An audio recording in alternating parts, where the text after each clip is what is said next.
Hi, I'm Isaac Hayes III, founder and CEO of Fanbase. Fanbase is a free-to-download, free-to-use, next-generation social media platform that allows anyone to have followers and subscribers on the same page. Fanbase was built through investment dollars from equity crowdfunding from the Jobs Act. People just like you helped build Fanbase, and we're looking for more people to help build Fanbase. We are currently raising $17 million in a Regulation A crowdfund on Start Engine. We've already crossed $2.1 million, but we're looking to raise more capital from people just like you that deserve the opportunity to invest in early-stage startups without having to be accredited investors. So right now, I'd like you to go to startengine.com/fanbase and invest. The minimum to invest is $399. That gets you 60 shares of stock in Fanbase right now, today. And then use Fanbase to connect with friends, grow your audience, and be you without limits.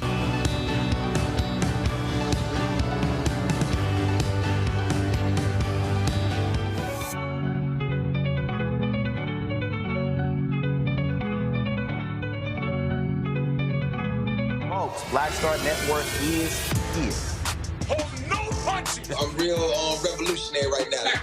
Support this man, Black Media. He makes sure that our stories are told. Thank you for being the voice of Black America, Roland. Stay black. I love y'all. All momentum we have now, we have to keep this going. The video looks phenomenal. See, there's a difference between Black Star Network and Black-owned media and something like CNN. You can't be Black-owned media and be scared. It's time to be smart. Bring your eyeballs home. You dig?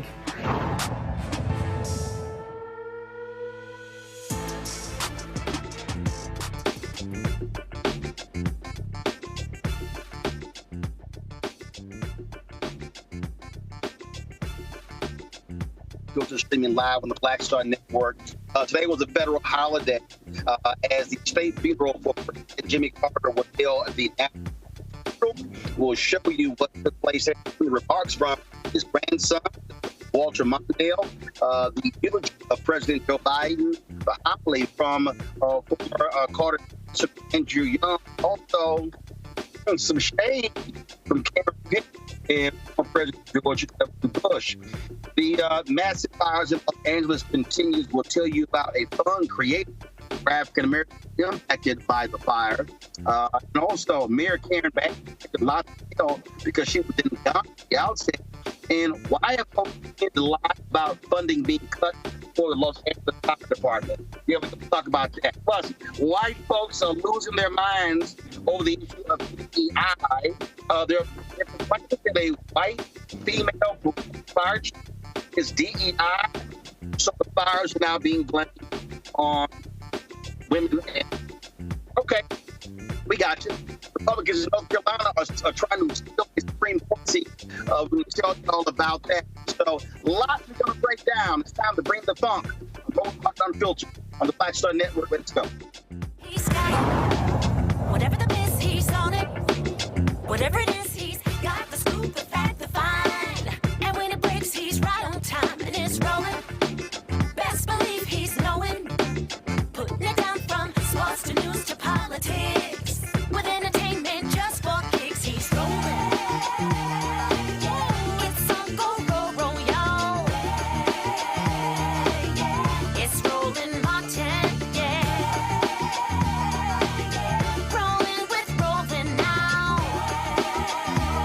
He's funk, he's fresh, he's real, the best, you know he's rolling Martin now.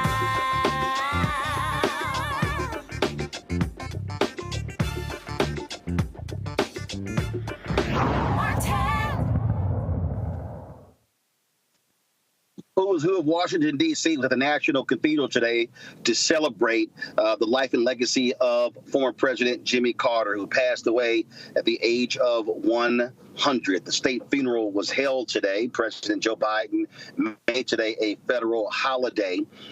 More than 4,000 mourners were in the National Cathedral as it was broadcast across networks across the country. Former presidents were there, including former President Bill Clinton, George W. Bush, as well as President Barack Obama. Also in attendance, of course, President Joe Biden, Vice President Kamala Harris, Second Gentleman Doug was there as well. And so many things were talked about in terms of the legacy of former President Jimmy Carter. Among those folks speaking, including his grandson, the son of Walter Mondale. Vice President Walter Mondale was Carter's vice president. He died several years ago, but he wrote his eulogy and wanted it delivered at Carter's funeral. Also speaking, President Joe Biden gave the eulogy, and former Ambassador Andrew Young, who was fired by President Jimmy Carter because of his secret meetings with the Palestinians, he also gave the homily. Here is a roundup of what was said at today's state funeral for President Jimmy Carter. We sing a song that says, "From the moment that I wake up until I lay my head, I will sing of the goodness of God." I don't know how many people in here can say that. I know I can't. But my grandfather certainly can. From the moment that he woke up until he laid his head, his life was a testament to the goodness of God. And I thank all of you for being here to celebrate this life. To the presidents and first ladies, it is a great honor to have you here. You know the human side of the American presidency like no others, and we appreciate you. To the vice presidents, other distinguished guests, and friends of all kinds, thank you for being here. To those of you who came from all across the world, thank you for being here to celebrate and pay tribute to my grandfather. I say grandfather, but we called him Papa, as many of you know. We called my grandmother Mom Carter, so we spent our time talking about Mom and Papa, and mostly, speaking of the human side of the presidency, just letting people know that they were regular folks. Yes, they spent 4 years in the governor's mansion and 4 years at the White House, but the other 92 years they spent at home in Plains, Georgia. And one of the best ways to demonstrate that they were regular folks is to take them by that home. First of all, it looks like they might have built it themselves. Second of all, my grandfather was likely to show up at the door in some 70s short shorts and Crocs. And then you'd walk in the house and it was like thousands of other grandparents' house all across the South. Fishing trophies on the walls. The refrigerator, of course, was papered with pictures of grandchildren and then great-grandchildren. Their main phone, of course, had a cord and was stuck to the wall in the kitchen, like a museum piece. And demonstrating their Depression-era roots, they had a little rack next to the sink where they would hang Ziploc bags to dry.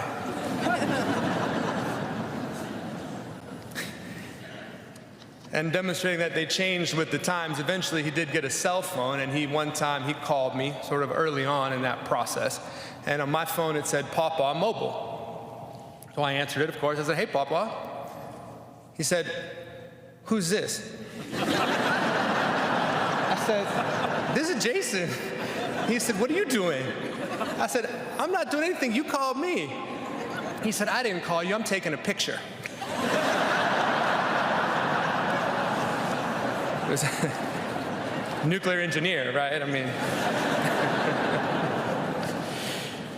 they were small-town people who never forgot who they were and where they were from, no matter what happened in their lives. But I recognize that we are not here because he was just a regular guy. As you've heard from the other speakers, his political life and his presidency for me was not just ahead of its time, it was prophetic. He had the courage and strength to stick to his principles even when they were politically unpopular. As governor of Georgia half a century ago, he preached an end to racial discrimination and an end to mass incarceration. As president in the 1970s, as you've heard, he protected more land than any other president in history. 50 years ago, he was a climate warrior who pushed for a world where we conserved energy, limited emissions, and traded our reliance on fossil fuels for expanded renewable sources. By the way, he cut the deficit, wanted to decriminalize marijuana, deregulated so many industries that he gave us cheap flights and, as you heard, craft beer. Basically, all of those years ago, he was the first millennial. My father wrote this in 2015, and clearly he edited it a couple times since then, but here we go. Today we join in sadness to honor our dear friend, President Carter, for his extraordinary years of principled and decent leadership and his courageous commitment to civil rights and human rights. I remember the emergence of Jimmy Carter on the national stage, in particular his 1971 inaugural address. For the first time, a Georgia governor called for a commitment to the traditions of Martin Luther King Jr. and for the decency that his leadership stood for over his lifetime. I was surprised when then candidate Carter asked me to join in him as his running mate in 1976. He amazed me then, as he has every year since. He, of course, was brilliant. He also had a great sense of humor. And while we had only 4 years in the White House, he achieved so much in that time.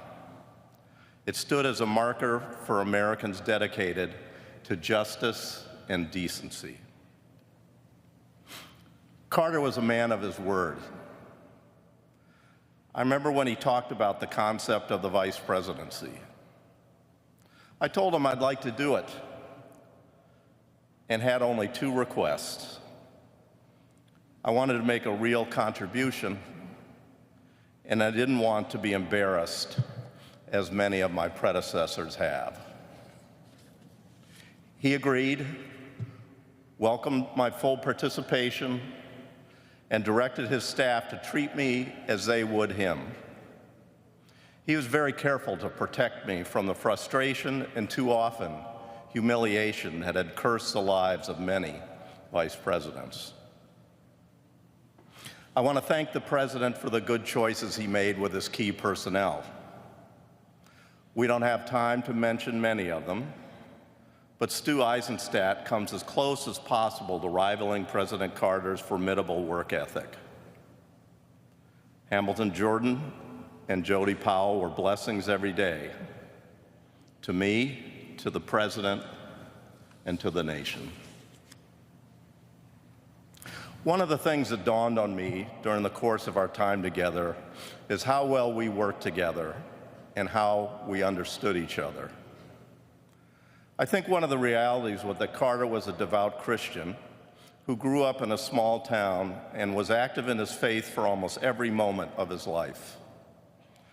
I was also a small town kid who grew up in a Methodist church where my dad was a preacher, and our faith was core to me, as Carter's faith was core to him.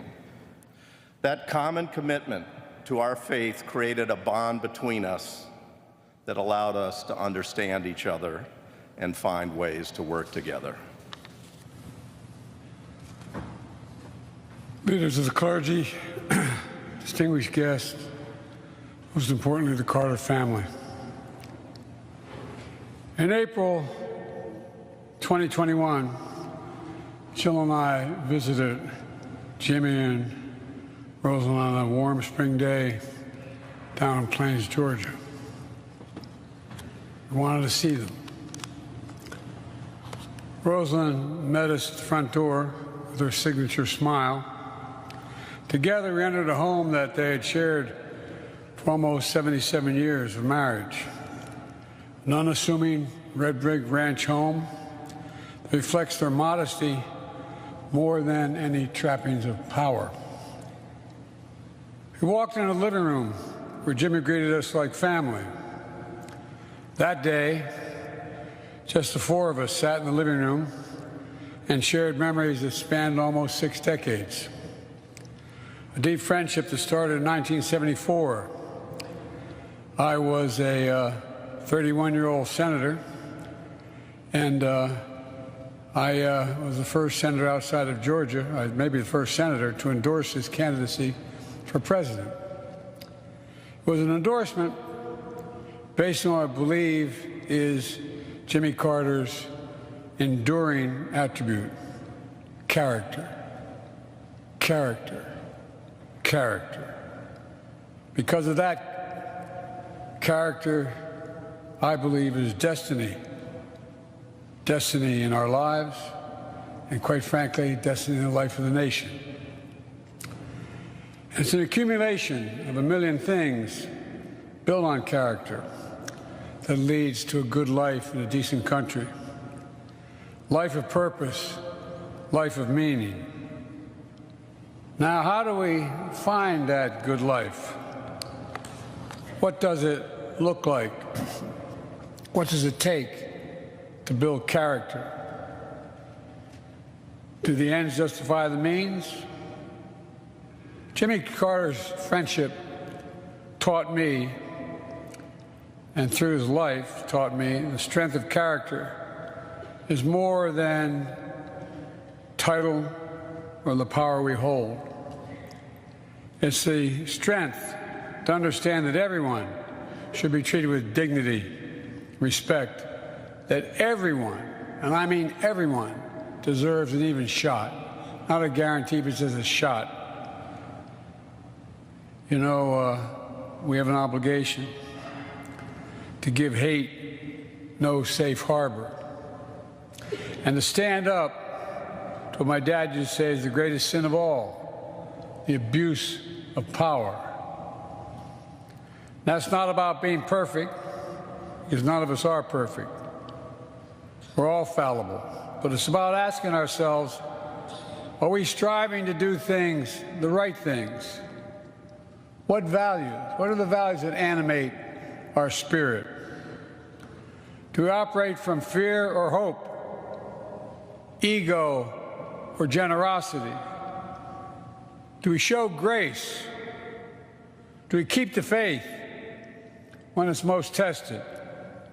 For keeping the faith with the best of humankind and the best of America is a story, in my view, from my perspective, Jimmy Carter's life.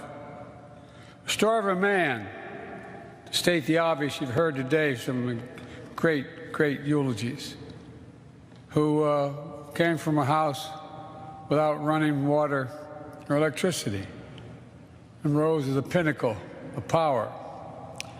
A story of a man who was at once driven and devoted to making real the words of his Savior and the ideals of this nation. The story of a man who never let the tides of politics divert him from his mission to serve and shape the world. The man had character. Jimmy held a deep Christian faith in God, and that his candidacy spoke and wrote about. The Apostle Paul, in writing to the Ephesians, the 4th chapter, the 32nd verse, be kind and compassionate to one another, forgiving each other, just as in Christ God forgave you. Jimmy Carter, for me, was something of a miracle.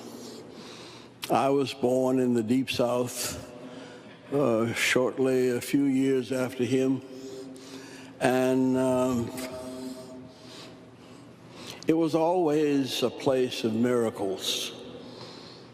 I couldn't see how we could have had the differences in background, the coming from different places on the planet, the experiences of slave and slave owner, the diversity of color and creed and national origin, and still become the great nation that we are in the United States of America. It was something of a miracle. And I don't mean this with any disrespect, but it's still hard for me to understand how you could get to be president from Plains, Georgia. I knew Plains from my pastorate in Thomasville, Georgia, about 60, 70 miles south of there. And I was even nervous driving through Plains.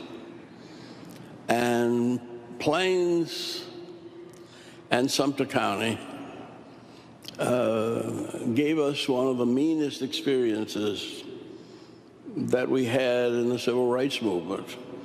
So much so that Martin Luther King said that the sheriff of Plains, of Sumter County, he really thought was the meanest man in the world. And when I first met Jimmy Carter running for governor, and said, the only thing I know about Plains and Sumter County is Fred Chappell. And he said, oh yes, he's one of my good friends. And that was the last thing I wanted to hear. And yet time and time again, I saw in him the ability to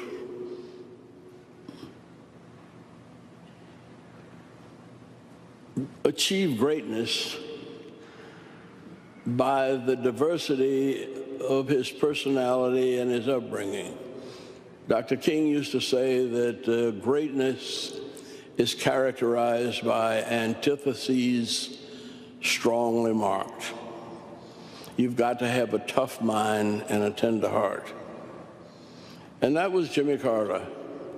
And he grew up in the tremendous diversity of the South, and he embraced both sides.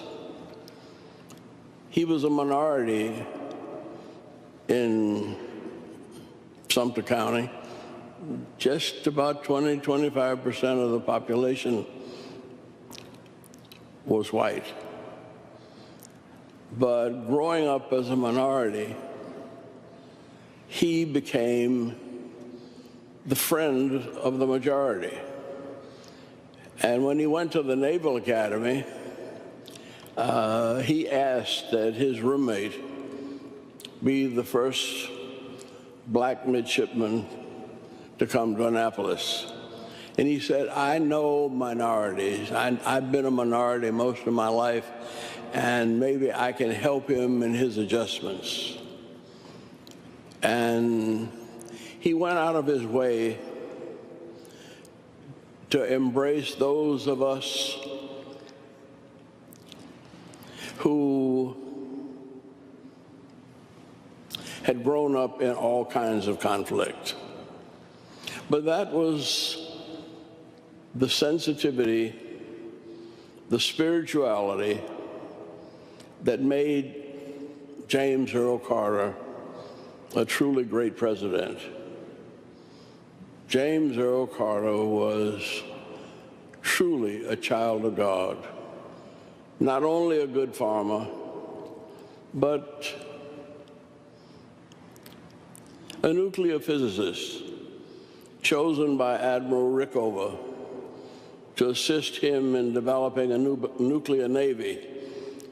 But at the same time he was working on a nuclear navy, he was thinking of peace on earth and goodwill toward all men and especially women and children.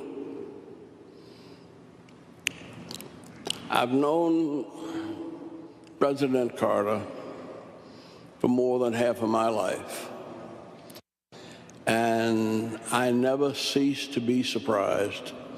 I never cease to be enlightened. I never cease to be inspired by the little deeds of love and mercy that he shared with us every day of his life. It was President James Earl Carter that for me symbolized the greatness of the United States of America.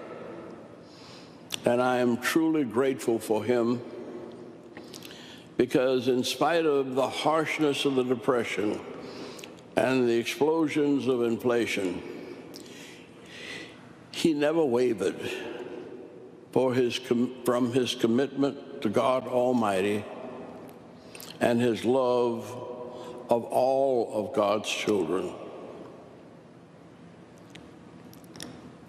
Jimmy Carter was a blessing that helped to create a great United States of America.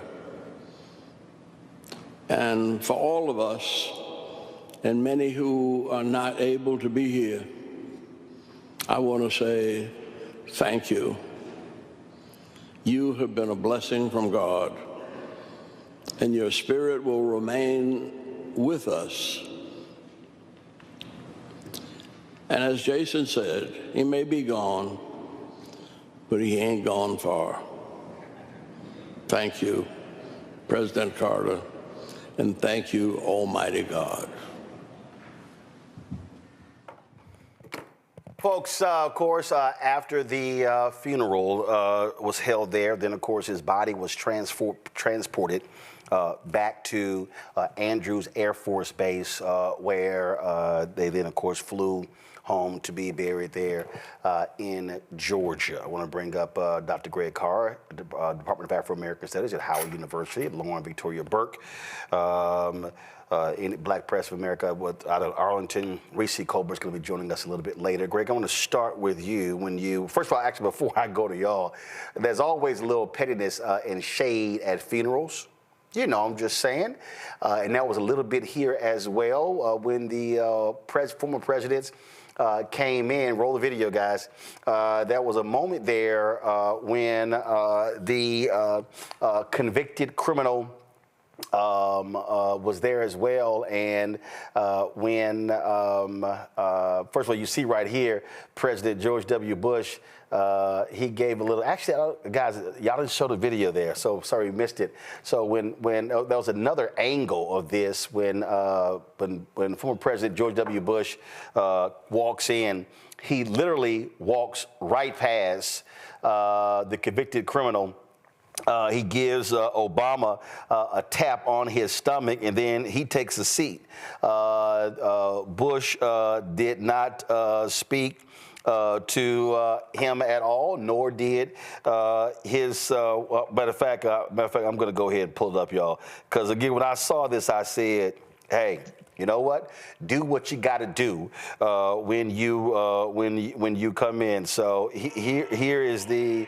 Give me 1 second. I'm gonna try to go ahead and connect this here, because I got a kick when I saw it. How it was like, yeah, you know what? I ain't even recognizing you at all. So this is a quick video here. You'll see it right here. Give me 1 second. All right, let's go ahead and play it. You see it right there. Bush right there. Bush comes in. All right, come back to me. So he taps Obama. He taps him on the stomach. Just walk right past the Trumps. Do y'all have the other great video of this is a Karen that I don't mind. If y'all got the Karen Pence video. So the convicted. We don't have the Karen Pence. Oh yeah, I got it. So the convicted criminal He walks in, and so what happens? You'll see the convicted criminal greet several different people, including Vice. Go ahead and go. He walks in and he shakes the hand of Vice President Al Gore. Then he gets to his former Vice President Mike Pence. He greets them, and you see Melania and Trump both look at Karen Pence. Hell no, I ain't talking to y'all. I love that. I love that. Look, I'm all about being a real one, Greg. That was Karen Pence. Like, first, you try to have my husband killed, and how you trash him? Yeah, no, I ain't even speaking to your ass. And George W. Bush, like, oh, you talk trash about me and my daddy? Yeah, I ain't even giving you a nod. Now that was it's all circulating on social media. Obama was a chatty patty with him. They sat next to each other. Michelle Obama, former First Lady, was not there. She probably said, "What's the seating arrangement?" Yeah, no, I ain't gonna be doing that. So, just your thoughts on today's state funeral, Greg. Thank you, Roland. And yeah, I don't want to stereotype an entire gender, but I think for women generally, it's a little harder. I imagine that, well, let me leave that aside, because I was watching the funeral in Plains at Maranatha Baptist Church, where, of course, it was being presided over by Pastor London, Tony London, the brother who spoke today, who was, of course, the Carter's pastor for the last few years. Maranatha exists because back in the 70s, Plains Baptist Church, where Jimmy Carter was raised, voted to continue to exclude black families. It was a segregated church. This was the 70s, and the Carters left with a few other families, a couple of dozen other families, and they started Maranatha. And I was listening to Pastor Loudon talk about Carter meeting a continental African man who said that because of your work in eradicating river blindness, I was able to grow to adulthood. I got a degree from University of Michigan. I have a family, and apparently they embraced and cried. So watching Pastor Loudon really brought the service at the National Cathedral into focus. Donald Trump is not just an embarrassment. This racist, it shouldn't have been there. And I know people will say, well, it's for national unity and there's protocol. Let me be very clear about this. This is how fascism works. This is how it creeps up and bites you in the ass. Watching that scene today, watching Kamala Harris, and we all are fluent in Ebonics, which isn't just a verbal language, it's a visual language. Watching her control herself, watching her glance back at Obama, and I think part of what Obama was doing, of course, this is all, speculation, was playing defense. He's containing that cancer as it's sitting there with his adult diaper on potentially. So, Hillary Clinton, Kamala Harris sitting there, two women who were defeated by open racists, a convicted sexual assaulter who was propelled to the presidency because millions of people in this country like that sort of thing. Andy Young, when he finished, Ambassador Young, you saw Trump lean over to Obama and say, "Good job." You don't get to comment on this. You tried to have that man in the back there killed. I'm not warm to Karen Pence or Mike Pence or any of those people. I am, however, mindful of the fact that this place, and listening to Pastor London this evening, he was like, it's quite poignant that Carter makes the transition just before the new inauguration. And he said, Pastor London said, don't let us lose this country. Don't let us have guardrails of faith and hope. I'm sorry, Pastor. Faith and hope is dead. Donald Trump was sitting there after saying everything in the world about the man sitting next to him, whose wife was like, I'm not sitting next to this bastard. After saying everything in the world about that woman who was sitting in the front row, who he kept looking at as if he wanted her to recognize him. Not only are we not going to recognize you, sir, we're going to roll over your ass like the sea. You shouldn't have been there today. It's always, all of these movements are always interesting to me, Lauren, at these funerals where they place folks and how they seat them, things along those lines. And a lot of people, Lauren, have been talking about this moment here when, y'all go to my iPad, when Vice President Kamala Harris and then Trump began speaking to Obama, or Obama spoke to him, and so she turns around, looks at both of them like, yeah, whatever the hell. And Doug was like, I ain't speaking to none of y'all. And he's still hot over the election. So it was, but again, and you see that, please, oh my God, Melania, what a joke. And I'm sorry, I'm real petty. They asses wouldn't have got invited. No. I'm just being straight up. They wouldn't have got invited. Now I know all this other stuff, but they would have been at the crib. Yeah, well, I mean, there was some interesting things about the entire thing, as there usually is at these presidential funerals. I did think it was interesting that President Biden repeated the word character 3 times. I don't think that was an accident that he talked about character there for a moment, as it pertained to, of course, President Carter.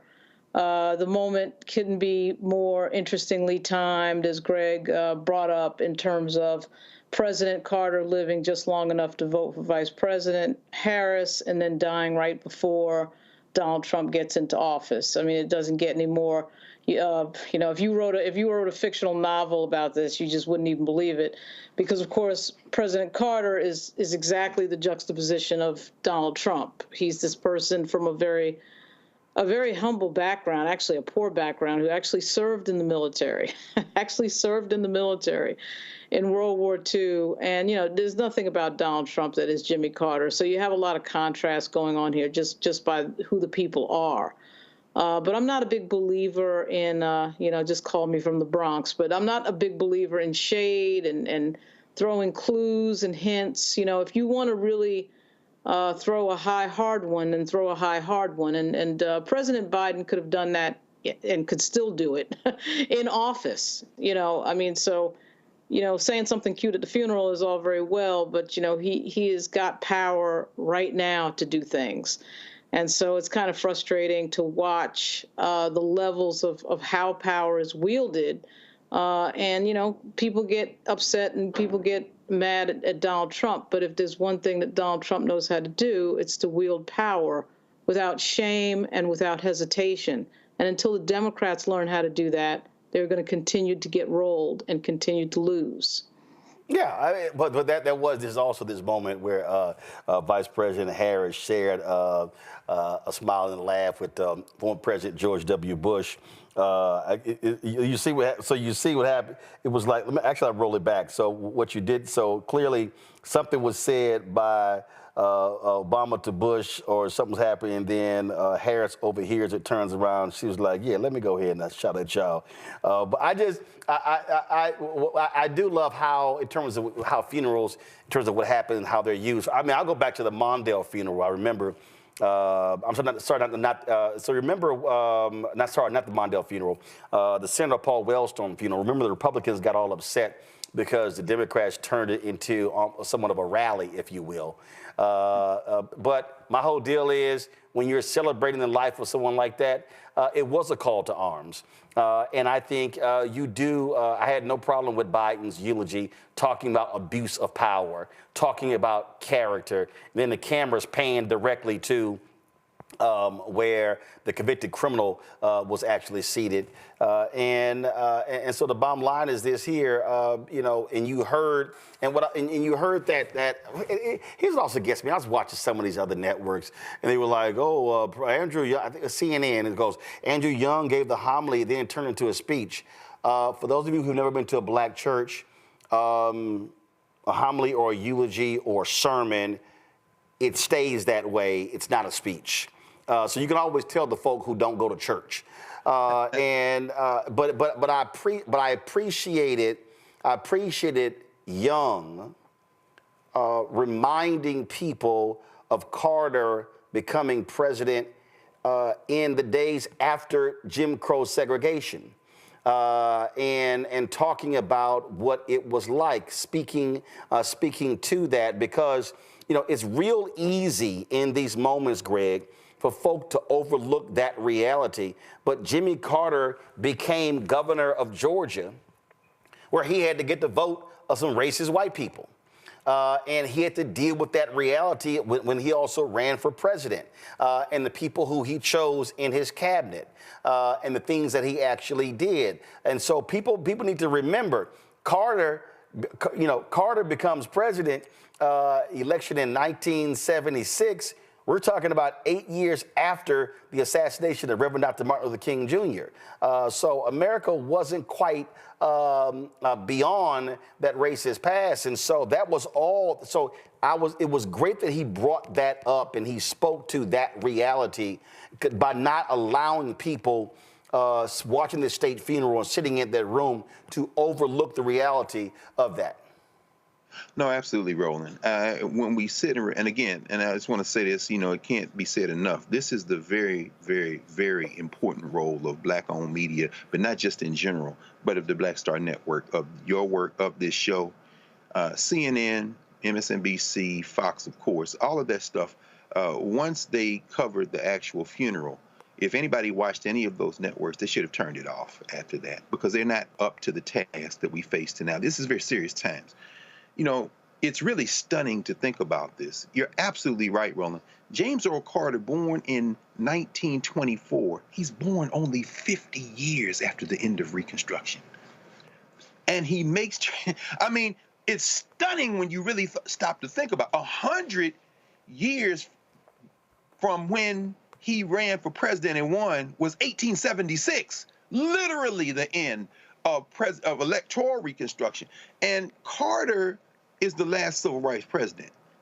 In many ways, Bill Clinton and to a large degree, Barack Obama are the bizarro Jimmy Carter. And by that, I mean to say that Carter, for all of his limitations, because there were limitations, we could talk about Nicaragua, we could talk about the Contras, we could talk about, a number of things, but we're not doing that right now. Carter was the only evangelical Christian, true evangelical Christian, not a white Christian nationalist like Sam Alito, who's sitting back there slinking after making phone calls, Trump making phone calls to him, making sure he's not going to be in trouble with the Supreme Court going forward. Carter was a true evangelical, and he was you're absolutely right. His father, segregationist, don't let black people in the house. Down the street from where the Carters lived was one of the eventual bishops of the African Methodist Episcopal Church who would invite them to the church twice a year when he was in town. And so there is this alloy in Jimmy Carter of the white racist South, the bridge, which is the Christian national, kind of Christian evangelicalism, and growing up in a county. If you read his book, A Day Before Daybreak, he does 5 chapters on 5 different people in Plains. Only 2 of them are white. The rest of them black people, overwhelmingly black, 3/4 black county. Carter is probably the closest this country will get. Certainly the closest in the 20th century, LBJ notwithstanding, to a multiracial democracy that was truly multiracial. It's really over now. Because the retreat from Jimmy Carter, and that starts with the Democratic Leadership Conference, that Carter attends that founding meeting, even as he's kicking the doors in for non-whites in other ways, including Andrew Young, which he regretted, making Andrew Young walk the plank at the UN, remember, from meeting with the PLO. But Carter's contradictions, Carter's attempts to rise above those contradictions is really a narrative of the possibilities and the limits of not only the U.S. presidency, but probably the United States of America. Because finally, it is the white lash against that type of embrace of everyone, limitations notwithstanding, that leads to Ronald Reagan, a spokesmodel, empty-headed dog who became president and set the template for, well, along with Richard Nixon and Gerald Ford, who pardoned Nixon, and that basically says all the presidents can do criminally is forgiven, for a Donald Trump, and everything that happens after.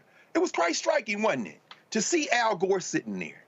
Al Gore, who unilaterally disarmed in Bush versus Gore, and basically conceded what has been now the continuing disintegration of the presidency. So I guess what I'm trying to say is that Jimmy Carter is probably as close as this country will ever get to the possibilities of a multiracial democracy. But at this point, with Donald Trump talking shit about getting Mexico and Canada and Greenland and rolling old people and deporting everybody, I think this country missed its moment. It missed its moment to be something other than what it has always been. And the funeral of Jimmy Carter not only marks the end of an era, it might mark the end of the possibilities of anything other than what we're headed for. Last point here. and I think this is also critically important, a lot of people talked about the moral rectitude of President Jimmy Carter, Lauren, and you even had some of the former presidents, they weren't fans when he would come back to the White House, but the reality is you cannot question Jimmy Carter's character. And frankly, if more of the occupants of the Oval Office had the moral rectitude of Jimmy Carter, we might be in a better situation. Yeah, well, the Habitat for Humanity piece alone is a huge one with Jimmy Carter. And obviously his time after his presidency, a lot of people would argue was better than his actual presidency. I mean, he really did do a lot. And as was said on the stage today, at the cathedral, he packed a lot into 100 years. There's no doubt about it. To Greg's point about missed moments, this country's history is full of a lot of missed moments. I still feel, though, at some point it does turn around. We're still seeing the backswing of the presidency of Barack Obama. There's no doubt about that. Barack Obama sitting there and talking to President-elect Trump today, it's so oddly and irritatingly at the same time poetic, but it really does show you what a class act Barack Obama is more than anything else. But it really, what we're about to see for the next 4 years really is the reaction to the Obama presidency. But again, Jimmy Carter happened to check out right before this, right before Trump gets back in office, is just a crazy thing of timing, to say the least. And obviously in 11 days, we're going to see what happens next. On that first day of the 11th days, we're going to see a lot. But to me, so much of this is the result of a party that has not figured out how to fight. But they're about to turn the generational page because they have no choice but to turn the generational page. And it's going to be interesting to see who comes up next to really fight in a way that is effective toward what we're about to face in this country.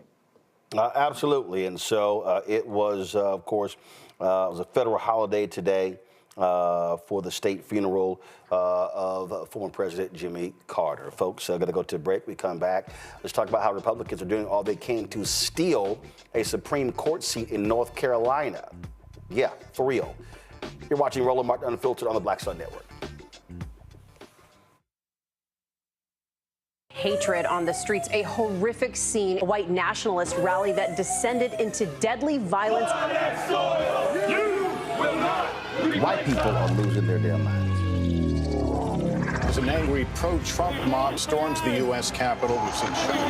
We're about to see the rise of what I call white minority resistance. We have seen white folks in this country who simply cannot tolerate black folks voting. I think what we're seeing is the inevitable result of violent denial. This is part of American history. Every time that people of color have made progress, whether real or symbolic, there has been what Carol Anderson at Emory University calls white rage as a backlash. This is the rise of the Proud Boys and the Boogaloo Boys. America, there's going to be more of this. Here's all the Proud Boys, Dave. This country is getting increasingly racist in its behaviors and its attitudes because of the fear of white people. The fear that they're taking our jobs, they're taking our resources, they're taking our women. This is white fear.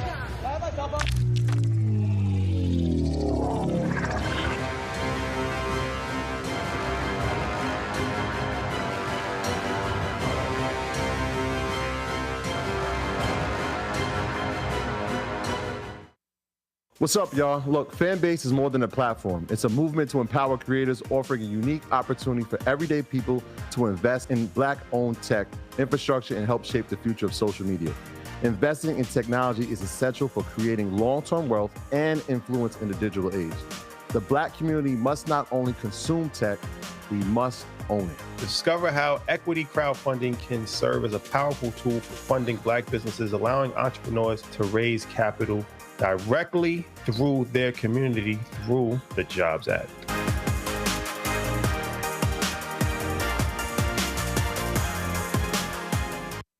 Next on the Black Table with me, Greg Carr. There's a lot of talk about the inevitability of another civil war in this country. But on our next show, we'll talk to a noted author and scholar who says we're actually in the middle of one right now. In fact, Steve Phillips says the first one that started back in 1861, well, it never ended. People carrying the Confederate flag, wearing sweatshirts saying MAGA Civil War, January 6, 2021, stormed the U.S. Capitol, hunted down the country's elected officials, built a gallows for the Vice President of the United States, and to block the peaceful transfer of power within this country. On the next Black Table, here on the Black Star Network. Hey, yo, what's up? It's Mr. Dalvin right here. What's up? This is KC. Sitting here representing the JODECI. That's Jodeci. Right here on Roland Martin Unfiltered.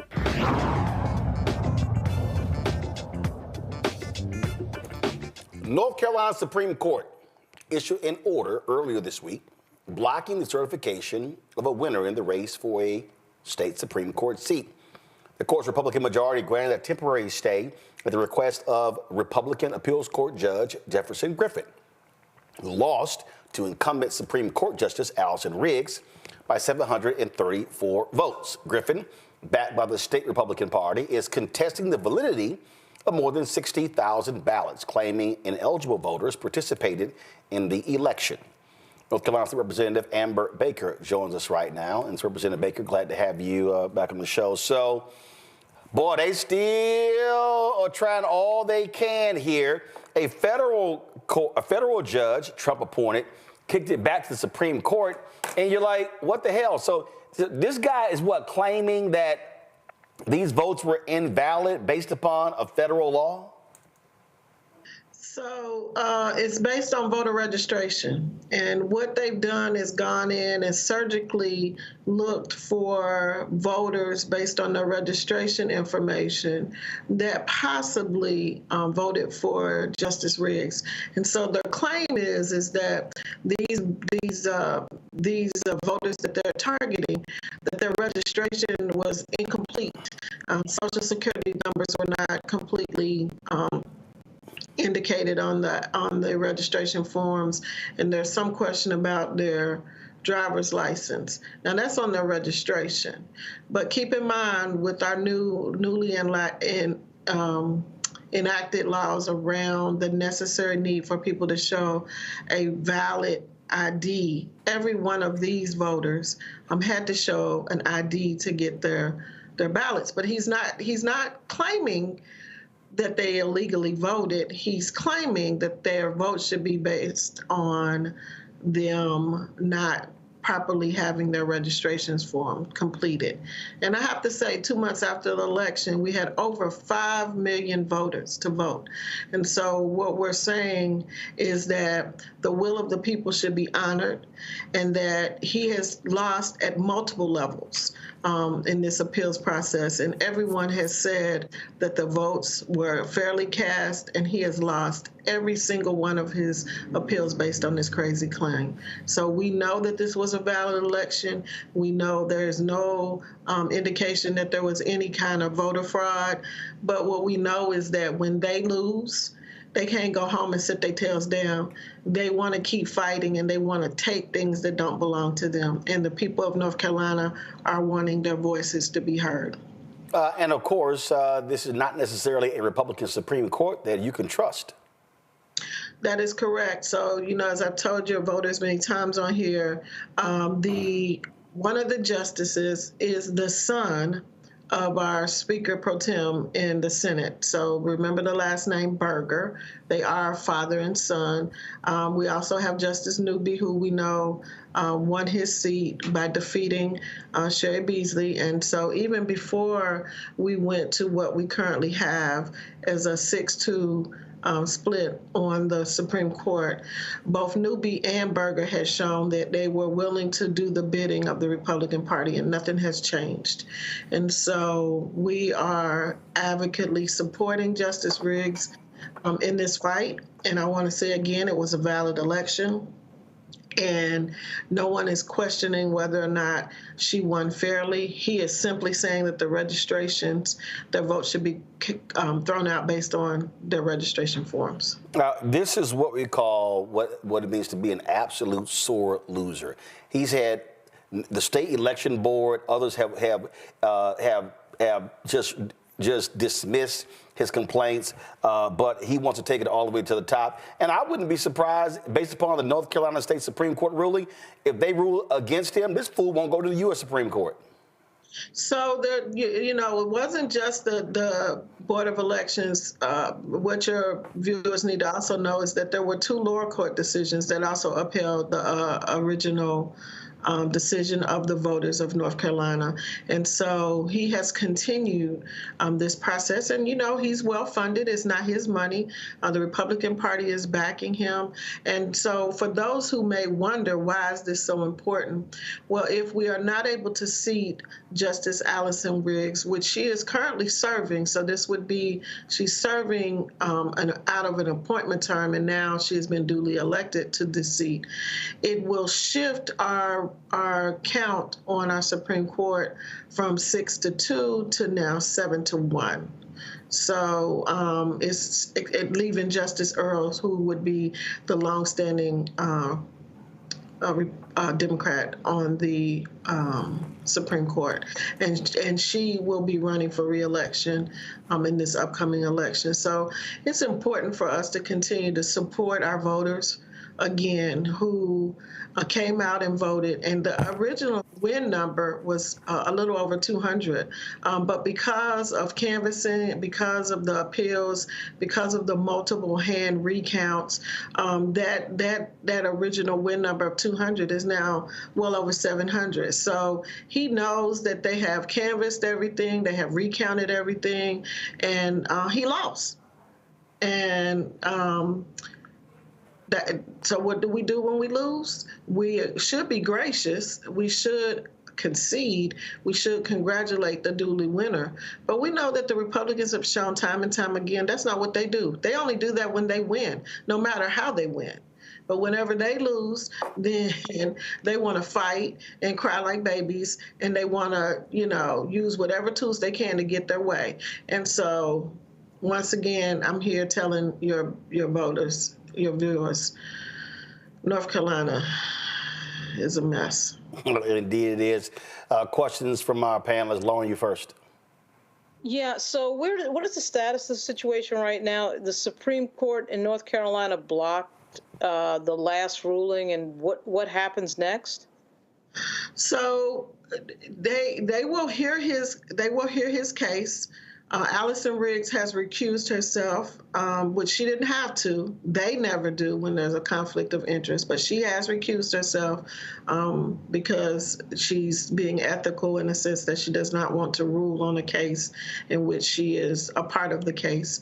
And so there is a date coming up very soon in which they will hear the case and make the decision on the case.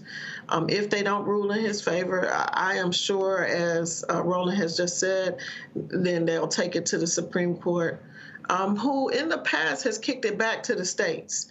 So with the maps, they didn't rule on our maps. If you guys remember, they kicked it back to the states to make the decision, which is how we ended up with these really horrible gerrymandered maps after the Supreme Court had just voted to have those maps redrawn just 2 months earlier. So there is precedent that the Supreme Court have in the past kicked state issues regarding the state back to the state Supreme Court to make a decision.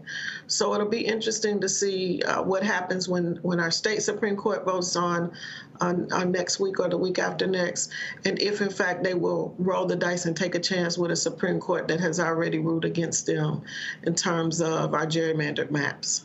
Greg. Thank you, Roland, and good to see you, Dr. Baker.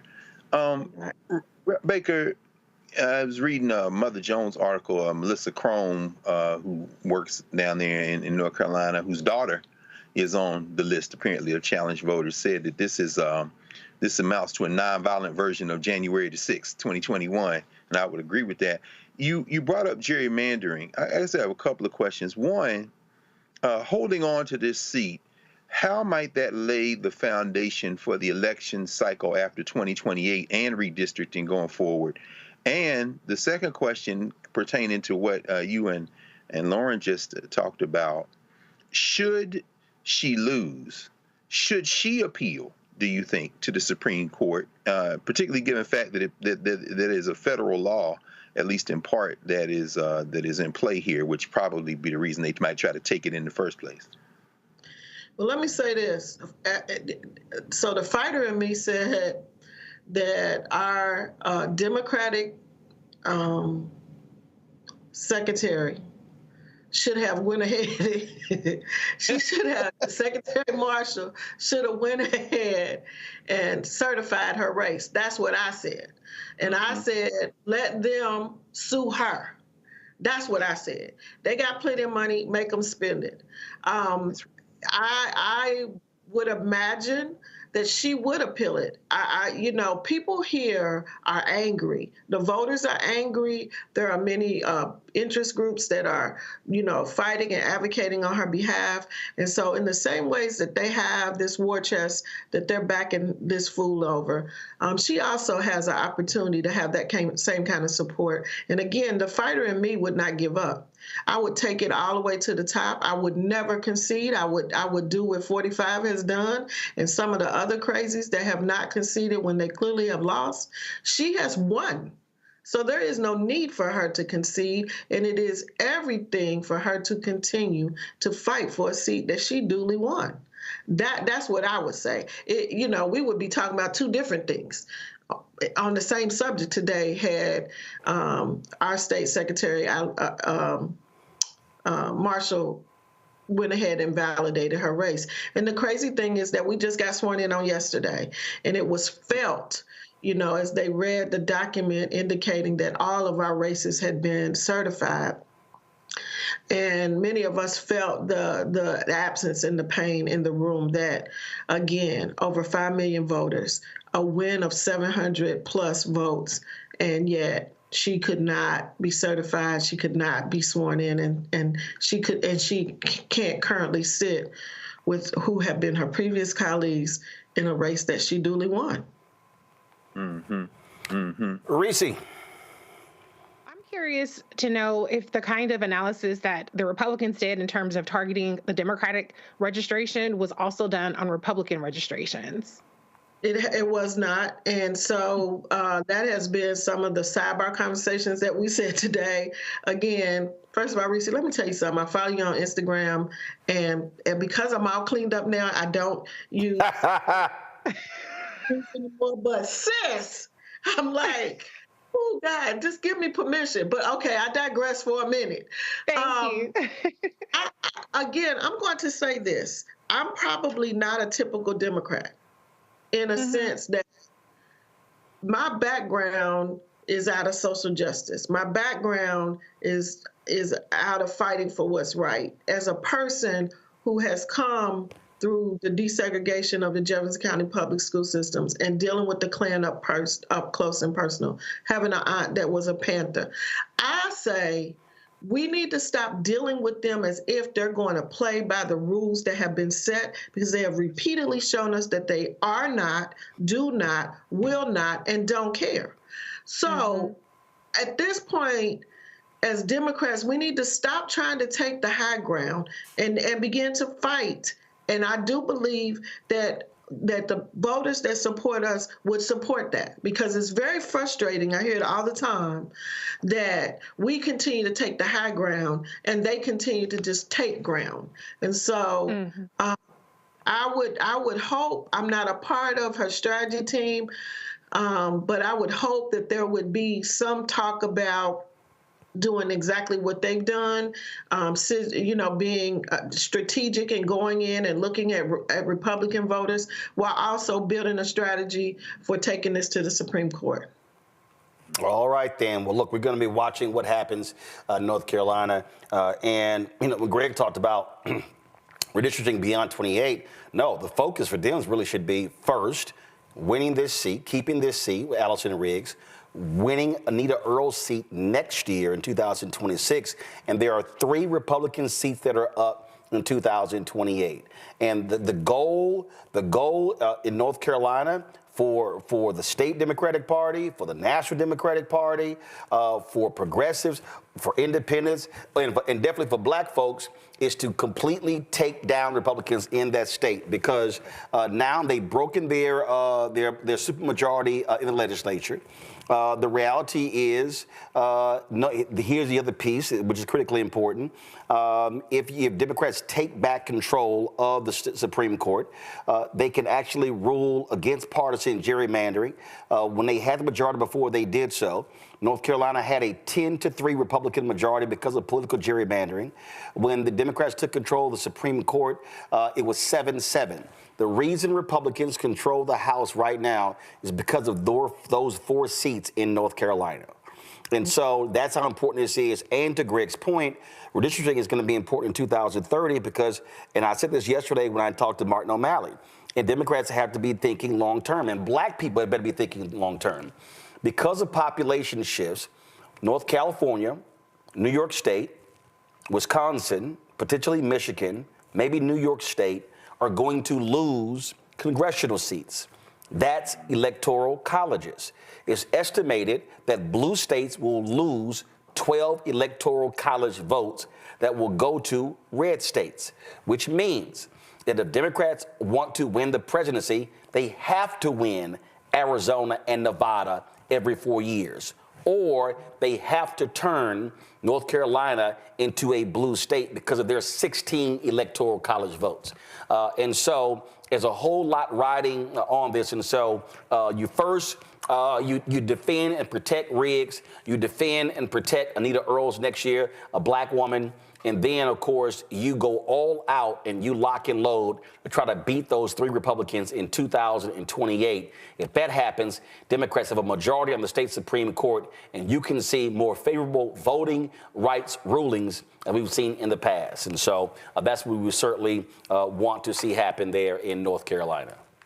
And we, Roland, we were very aggressive this year, and I think we continue along the path of what we started with this election. And indeed, we have already started campaigning for 2026, and we're going to continue to build out our strategies in our black communities. And I have to say, I can't give you an exact count because, again, we just got sworn in yesterday.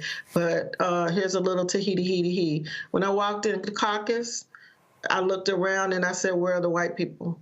We are now almost 51% of the House Democratic Party. And many of those seats were won down east, where we were very aggressive about campaigning and making sure that the people down east have votes. And so the next time I'll actually give you guys the count. We have between 12 and 15 black males that are now serving with us. And so with that, we as a caucus are going to have to be aggressive about making sure that we're pushing our agenda. And so my hope is that in my 3rd term, I'll get an opportunity to actually help shape and move some of those conversations forward. Be sure to let your majority leader know. We've been trying to get him on the show, so we'd love to have him come on to talk about that agenda and that strategy in North Carolina. So Representative Baker, we appreciate it. Thanks a lot. Will do. Thank you, sir. Folks, lots of devastation in California regarding the just fires there. So many people have lost their homes. We have seen the death toll there climb to now 5. Thousands of homes have been gutted in multiple parts of Los Angeles. More than 130,000 residents in different neighborhoods in the city have been ordered to evacuate as the fires continue to spread rapidly. High winds are fueling the fires, which started on Tuesday. According to the California Department of Forestry and Fire Protection, investigators are still trying to find out how the worst firestorm in recent memory started. California generally experiences wildfires during June and July. They can run until October, but this fire began in January, the coldest of the winter months. Los Angeles Mayor Karen Bass has been under tremendous scrutiny because when the fire started, she was out of the country, where she was in Ghana for the inauguration of their new president. and you've had Democrats, Republicans criticizing her, blaming her for a number of different issues. There's a news conference earlier today where she was asked about the failure or the alleged failure of fire hydrants to have water during the Pacific Palisades wildfire. Listen. Mayor Bass, I've been on the fire lines the last 2 days. I've never seen firefighters this desperate. At fire hydrants, water not coming out, the pressure so low, the number one tool that they use to fight these fires, not there. How frustrated are you about that? And also, I'm getting texts right now from the Palisades Highlands community. We're almost 48 hours after this fire started. There's not resources up there. The hydrants aren't working. Where's the National Guard? Where are miles and miles of water tenders? How are we addressing this? Well, Your reaction? First of all, you asked me, was I frustrated by this? Of course, because we all know that this has been an unprecedented event. We also know that fire hydrants are not constructed to deal with this type of massive devastation, and that the number one problem, especially on Wednesday, was the fact that we weren't able to do the air support because of the winds. And so, of course, I am absolutely frustrated by that. I am not sure that is correct, that there are no resources up there, but rest assured, as soon as we are done here, I will follow up on that. But those homes, the first day and a half, there were homes up there that had been protected by the fire. And then I went up there yesterday and there were that had lots been of protected?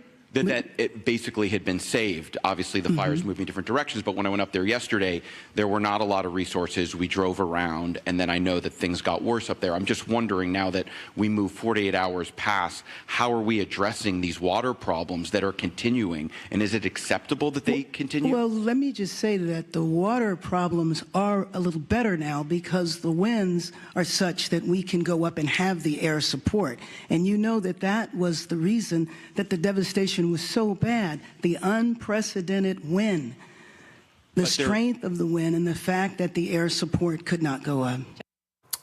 First of all, what's quite interesting, you look at social media now, you've got a whole bunch of people who think they're now experts on water and fires, things along those lines, and not really understanding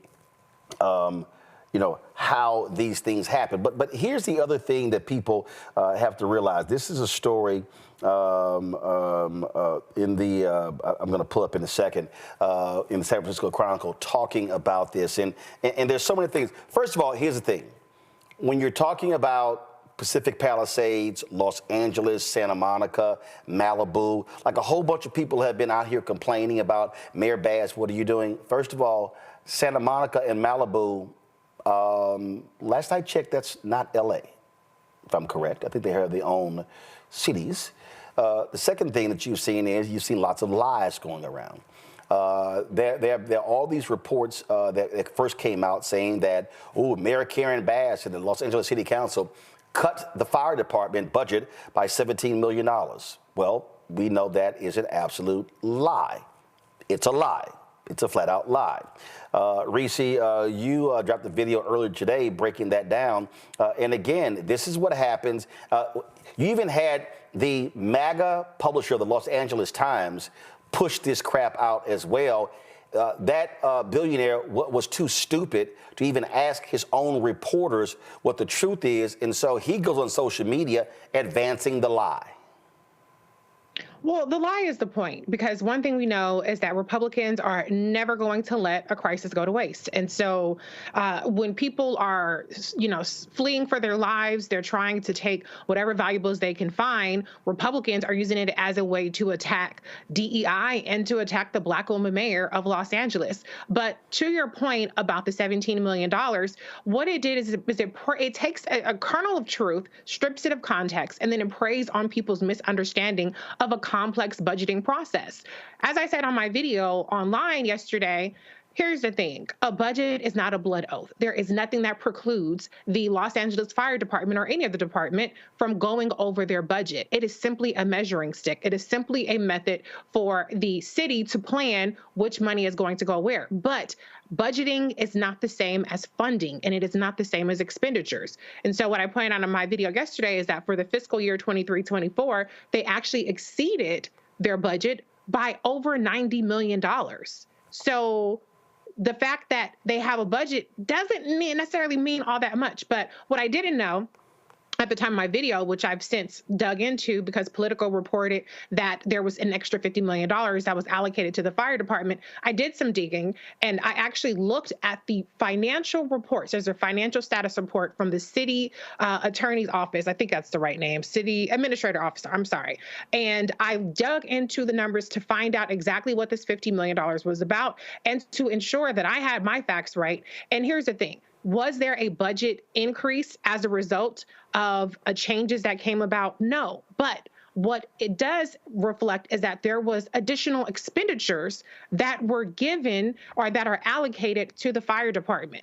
$36 million above the budget is allocated now on an expenditure basis to the fire department. And so the whole idea that we shouldn't even be talking about a $17 million cut when they're already $36 million over their budgeted amount. So that $17 million has been wiped out. And that is simply for things like salaries and overtime and contractual services. And so the other part of it is that there was an MOU with the labor union, the fire department labor union, that was also negotiated that added $50 million of expenditures being set aside for the fire department. So we're talking about $90 million over the budget.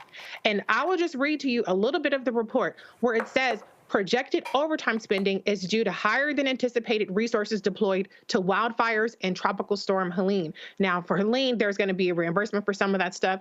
But the whole point is that when shit happens, you get more money. So nobody has been able to provide any kind of evidence about a specific deficiency that was preventing the fire department from doing anything in this particular case. And by the way, this report came out in December. So the overrun to the budget had already happened, had already been accounted for to the tune of $90 million. And that's just after 4 months. So anybody who is spreading lies and spreading misinformation is really just helping the right-wing media attack the leadership and the competency of Black women mayors, Black women leaders, but more importantly, they are shitting on the valiant efforts of the first responders in trying to insinuate that there's a deficiency in their response, when the reality is no kind of manpower and no kind of machinery can beat hurricane force winds and historic drought conditions. This is a story that Bloomberg posted. And for instance, that reporter asking the question there, I was up there 2 days and how people are frustrated. This is their headline: LA fire hydrants running dry poses new danger in combating blazes. As firefighters battle infernos that have caused billions in damages, a shortage of water is making the job harder. Okay, so what happens when you have this sort of story? What do? It's important for you to talk to experts, people who deal with this. And this is the reality here Lauren. Story says hydrants are part of municipal water systems, and many of those in California are gravity fed. According to John Fisher, a retired battalion chief of San Diego Fire Rescue who spent 34 years battling blazes. That means water is pumped uphill to a tank or reservoir, then fed down to homes and hydrants. The setup provides enough water pressure to meet daily needs like showers and watering gardens or fighting individual structure fires. But the fires that have scorched Southern California are different, burning through open space and urban areas. At least 2,000 structures have been destroyed or damaged, and the toll will likely rise as new blazes ignite. Based on AccuWeather's estimates and statistics compiled by the National Oceanic and Atmospheric Administration, these are the costliest fires to strike California in the last 45 years. Firefighters are used to working within the constraints of a water system, Fisher said, quote, but the magnitude of fires like these makes it so that there's just more than fire than there are firefighters, or there's more fire than water. Each one of those fire engines can pump 1,500 gallons a minute. They're not all pumping that much, but think, a 1 million-gallon tank and 100 fire engines, you're going to run out of that tank pretty quickly. Now, the point that Mayor Karen Bass made at the news conference, and this is not defending Mayor Karen Bass, this is not defending California Governor Gavin Newsom, not defending the fire chief, but it's basic fact. You cannot put a helicopter in the air with 100-mile-an-hour winds.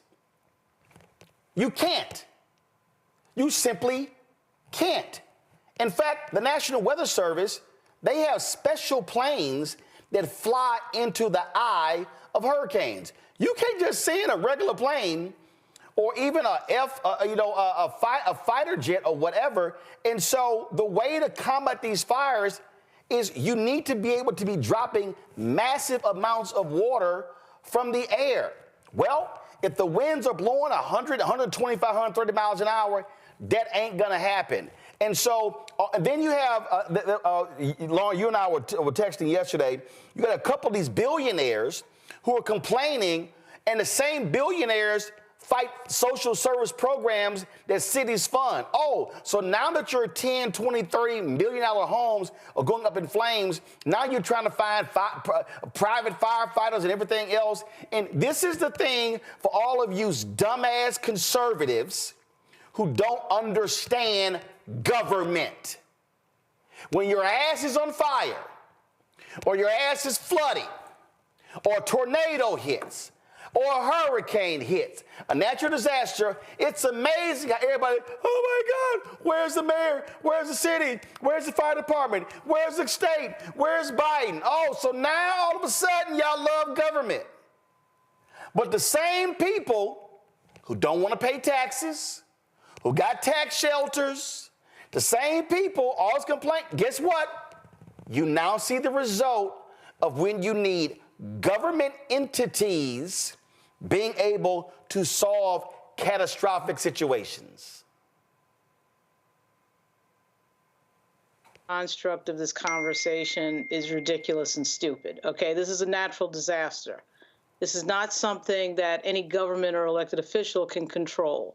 So now we've gotten this thing in our politics where everything that happens that goes wrong has got to have some assigned fault. And in the case of Fox News and Charlie Kirk and these other racist idiots, it's always got to be something having to do with DEI. That's got to be the reason why there was a terrible fire incident that, of course, destroys the homes of a lot of people, which is a tragic thing. I mean, we have tornadoes in this country all the time. Certainly we have hurricanes that are hitting Florida all the time during hurricane season. This is a really crazy, unfortunate situation, kind of like the COVID situation. And, you know, what the Republican Party has now done is they have figured out a way to politicize everything that happens. Everything that happens has got to be politicized. They did it with COVID. They're doing it with this. It has absolutely no logic attached to it. And of course, when there are white male elected officials in charge, you don't hear any of this talk whatsoever. It was unfortunate that Karen Bass was out of the country. I think she should have returned sooner than she did, even knowing that from here, you know, from LA to Ghana is probably a good 15 to 16 hours. I mean, it's probably. I do think, though, that she should have probably shown up on the scene a little sooner, but it was unfortunate. Just sometimes you just have bad timing. Like for instance, I asked somebody yesterday, Lauren, who's in LA, I said, what time did these fires start? They said they started 10 a.m. on Tuesday. 10 a.m. on Tuesday. Now, the inauguration was on Tuesday. The fire started at 10 a.m. and it all of a sudden it just took off. And so then I saw Sam. Let me see if I can find it. Sam Stein. You know, he posted a tweet and he was like, and again, for the people, I just hate when people rush to want to blame and don't ask some more basic questions. He goes, genuinely curious from LA political folks what the story is here. Bass's mismanagement is clear. Being in Ghana when the fire risk was evident. Okay, first of all, how was the fire risk evident? I'm just, see, again, I haven't seen that. Now, if somebody comes back and says, hey, there were indications Saturday and Sunday that we are about to face a massive fire, okay? I get that, but I haven't seen that. I haven't seen it, okay? And I want to know how does that even happen? Now, a hurricane is different. When a hurricane is forming in the Gulf of Mexico, and we know a week in advance, so, it's coming, it's coming, it's coming, that's different. It's as if all of a sudden this thing just hit. So she's gone. You're right. If I fly from here, and I've gone to Ghana twice, that's a 14-hour flight. It's probably, 15, 18 LA. So all of a sudden, I got to get out of there. And here's the other deal. This ain't Southwest. You ain't got flights going out every hour. And Lord knows, don't let the mayor of LA book a charter jet to fly her from Ghana to Los Angeles. Oh, now all of a sudden, how dare you spend $200,000 on a charter jet? And so she's gone. She came back. But go ahead. Part of what's going on, though, too, I mean, it's funny that you put the Sam Stein thing up there. I had seen that as well. You know, with all due respect to some of my colleagues in journalism, as somebody who's worked in politics on the state level in New York and in Virginia and on the federal level, they have no idea what they're talking about. These journalists have no idea what they're talking about. They have no expertise in what they're talking about. And it's very easy to be at a press conference and be in something and throw questions out there, because when you're on the other end of it in terms of the person who is in the position of responsibility, who has to actually make decisions that are putting people's lives at risk and are allocating a lot of the city or state's money, that is a different position than just being the critic and the bat and the belfry. And so a lot of these people on social media I find extremely, extremely amusing. They have degrees in English lit and all that, and that's all very nice, but that has nothing to do with actually working in the government and working in some of these positions. So I still say, two things can be true at the same time. Mayor Bass should have gotten back, I think, a little sooner than she did, even given what you just said, Roland, which is that day that she left coincided with the fire that she could have not known anything about. But the other thing, the bigger piece here, is that this is a natural disaster.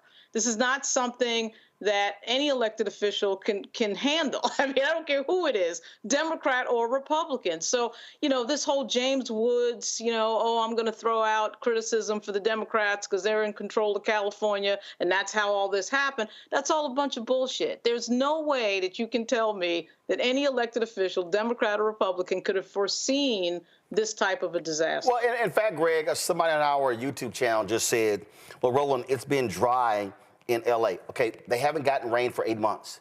So what? You're the mayor was like, okay, I can't leave the city because it's dry. It's dry. But it's not just James Wood, Lauren. Go to my iPad, Henry.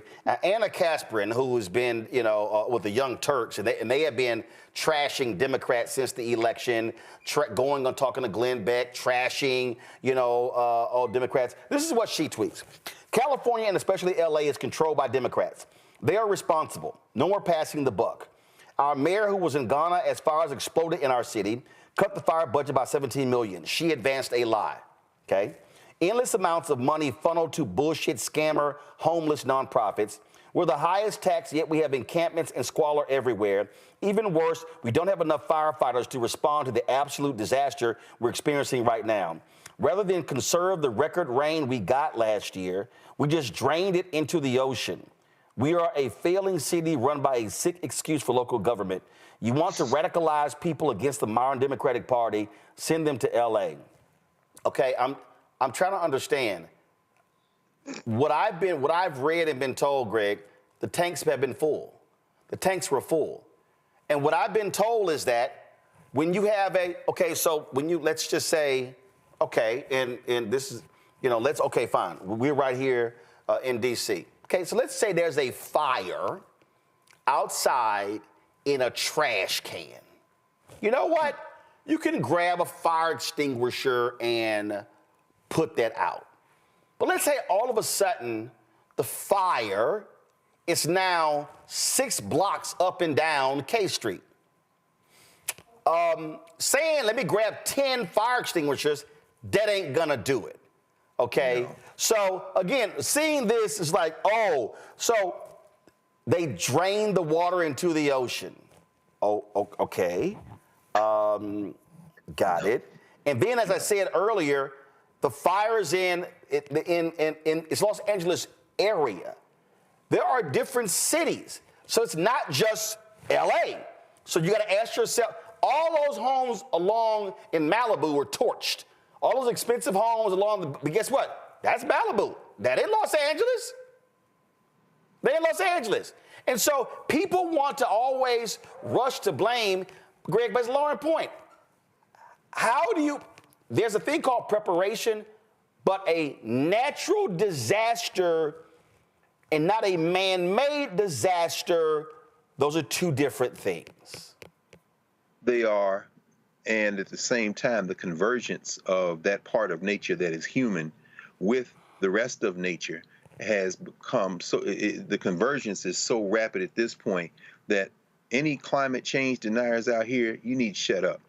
Just a little over a year ago, about 14 months ago, the 5th National Climate Assessment was released, and that's something that they do, the National Oceanic and Aeronautic Administration, NOAA, Atmospheric Administration rather, NASA, the EPA, National Science Foundation put this out, and they said that this rapid urbanization and human amplified climate change has, of course, we know it's produced warmer and drier conditions. Here we are on the East Coast. It's cold as hell. The snow and ice getting ready to sweep through the South again. At the same time, on the West Coast, these fires are raging. And when you start talking about drier conditions with prolonged droughts and that stress the forest vegetation, and you got pest outbreaks, tree death. In other words, what you're creating is surface fuel. And, of course, now with the guy coming into the presidency who told the governor of California you should get some rakes and rake all that stuff up, it's a good thing that today Joe Biden this afternoon said that the full 100% of the cost of fighting these fires is going to be assumed by the federal government for the next 180 days. So he's trying to idiot-proof the federal resources. All of that having been said, yeah, I agree, Lauren. Yeah, Mayor Bass should have tried to get back if she were able to. And as you say, Roland, it ain't like they got shuttles coming forth between Accra and L.A. At the same time, and you know, Anna, you don't know a damn thing about any of this, and you are not alone. And you're smarmy, marmy. We got all these homeless people.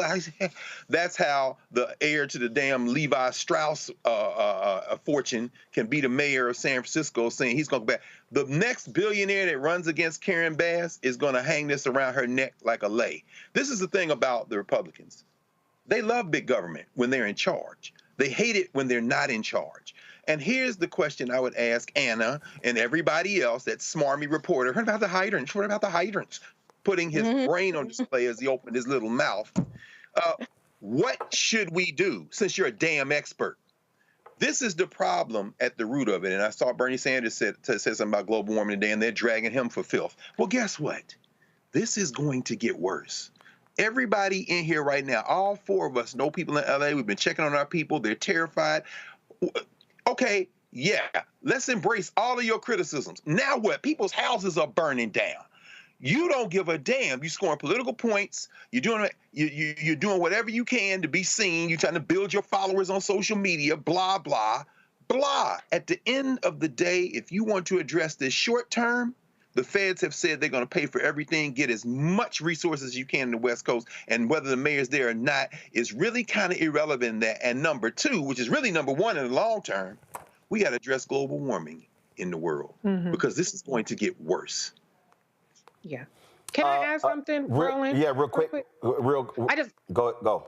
Well, let me just say, first of all, if Anna moved the needle, then Bernie Sanders will be president right now, and not having her to be a damn grifter for the Republican right wing. But I will say, I wish that Democrats understood politics a little bit better. I think that Democrats understand management. I think that they understand governance, but they don't really understand politics. And so I need for Democrats to learn how to reject the premise of a question, reject the premise of these loaded questions that are not fact-based, that are not based in any kind of real solutions or expertise, and correct the record instead of pivoting or instead of falling on their sword and taking responsibility and say, well, you know, our focus is da-da-da-da-da. they would be so much better served if they actually tackled things that are bullshit being thrown their way first, and then got around to the platitudes and the, oh, you know, we're gonna rah kumbaya mess. So I do think that, you know, Mayor Bass is indisputably not at fault in terms of the fact that we had hurricane force winds and we had drought conditions that created this catastrophe. But this will probably be a big problem for her going forward, because she just dropped the ball on very predictable questions, and she's trying to get her footing now, but it might be a little bit too late. And so I think that going forward, Democrats need to learn how to nip this shit in the bud, how to tackle these things head face on, instead of trying to be above the fray and trying to divert to what is so-called more important. Meanwhile, you're getting your ass handed to you by people spreading lies about you. Absolutely. We're gonna. I'm gonna come back to this topic of this whole this BS with the DEI, but we got some breaking news.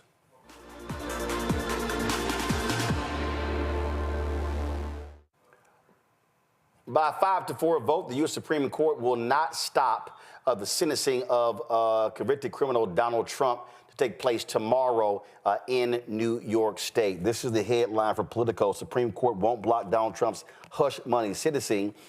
He wanted them to stop. It's taking place on tomorrow. It was a 5-4 vote. Of course, as you can expect, Clarence Thomas, Sam Alito, Neil Gorsuch, and Brett Kavanaugh, they all dissented from the ruling. Chief Justice John Roberts and Justice Amy Coney Barrett joined the court's 3 Democratic appointees to turn down Trump's last-ditch attempt to avert the sentencing. It goes to show you what kind of these hardcore conservatives that you have here. These people want to somehow extend the issue of presidential immunity or to somebody who ain't even president. That's just how dumb this is, this Supreme Court. But again, it is a 5-4 decision that you have here. And look, the reality, Reese, you have, first of all, I'm going to go to the lawyer on our panel, Greg, first, sorry. Look, you got these right-wingers, Coney Barrett and Roberts, but at least every now and then, Greg, they have some common sense, as opposed to these hardcore right-wingers, especially Thomas and Alito. No, absolutely. You know, and I'll keep this very brief because obviously none of us have read the opinion yet, and I'm sure we all will after this. Coney Barrett is the wild card in this. Isn't it ironic? And isn't it crazy that we live in a world where Amy Coney Barrett is becoming, I won't put John Roberts there because Roberts is an institutionalist, and Roberts realizes that he has destroyed his legacy. And that happened, of course, with Citizens United in 2010. Coney Barrett, can you imagine a right-winger like Amy Coney Barrett may end up over the arc of the next few years being the center of the damn Supreme Court? And clearly what happened here is, those other 4 are wholly owned subsidiaries. If anybody thinks that damn call that Trump made to Sam Alito the other day was about a damn intern, a clerk for him, and a job, then you're not paying attention. Those guys are in the tank, okay? Beer Kavanaugh, Harlan Crow's boy toy, Clarence Thomas, and the Christian soldier, Sam Alito, who was on a straight crusade. And Gorsuch, you would think, had a little bit more sense on some issues, but he's in the tank too, because he's got that stolen seat, remember? Although I don't know if Merrick Garland had got there, he'd be any better, because we've seen his great performance in the federal government. But Coney Barrett may not be finished surprising some folk. Anybody paying attention probably shouldn't be surprised by this, but this may be the new 5-4 in terms of any swing votes. Your thoughts on this, Lauren? Well, I mean, this is the same Supreme Court that declared this person immune. It does strike me that Judge Marchand, there's something about him that kind of gives me the feeling that he's going to execute a real sentence. But I don't know. I mean, if the president has already been ruled to be, shielded and can sort of do whatever he wants, including, hush money to the tune of $130,000. I'm not sure why we're having this conversation. I think of all the cases against Donald Trump, I actually thought the Fani Willis one was the strongest, and this was actually, I thought, one of the weaker ones, this hush money question. I do think that when the conservatives whine about lawfare, as they call it, this is the case they're talking about. So it's sort of ironic that the case that he will be judged on, in my view, is the least important one. I think the Fani Willis one, with obviously Donald Trump on tape saying things, all sorts of evidence and all sorts of testimony confirming his guilt, I thought was a good case, the Georgia case. But at any rate, we'll see what happens at 10 o'clock tomorrow. I do think Donald Trump has a knack for never being punished and always getting out of trouble. So I don't think anything's going to happen tomorrow. I do think Judge Marchand will probably just be consistent with other defendants, and he just seems to give me a vibe of, I'm going to do my duty here. And if it's consistent with other defendants, then it shouldn't be much time at all, but we'll see. Listen, even if Reese, even if he suspended sentence, no jail time or whatever, the fact is this here.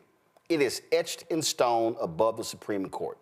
Equal justice under law. That's what it's supposed to be. And all of this bullshit, let me be clear, it is not in the United States Constitution. All of this is based upon a memo in the Department of Justice that says a president cannot be prosecuted. Now, what this Supreme Court did is gave this man extra immunity that does not exist anywhere, okay? So they created case law as a result of this decision. But in this case, he was tried when he wasn't in the Oval Office. The actions he was tried for took place before he was in the Oval Office. So there's no such thing, and there's no way that says, oh, because you got elected to an office, that now means, oh, we gotta stop. So even if you're convicted, we gotta throw the verdict out, throw the charges out. Hell no. You are gonna be a convicted criminal. And that's what it's supposed to be. Now, whether Americans were too stupid to not vote for you, that's on them. But he did it, he was convicted, he earned it, and now, luckily with this, he has to carry it, and he will be known. That's why I made it clear on this show, after January 20th, anytime we mention his crazy ass, it will be convicted criminal in chief, Donald Trump. Period. I mean, the reality is, like you said, Roland, in what motherfucking world do you get presidential immunity for some shit you did before you was even president? That's crazy. That's crazy. So essentially what the Supreme Court said is, okay, if you're president, you can do whatever the hell that you want to do. But I think maybe they underestimated or overestimated the stomach that the American public has to actually elect a criminal degenerate who's facing an additional 80-something counts across multiple cases. And so maybe, perhaps, if there's a small slither of sanity in the Supreme Court, they're saying, we don't really want people to run for president because they're on trial.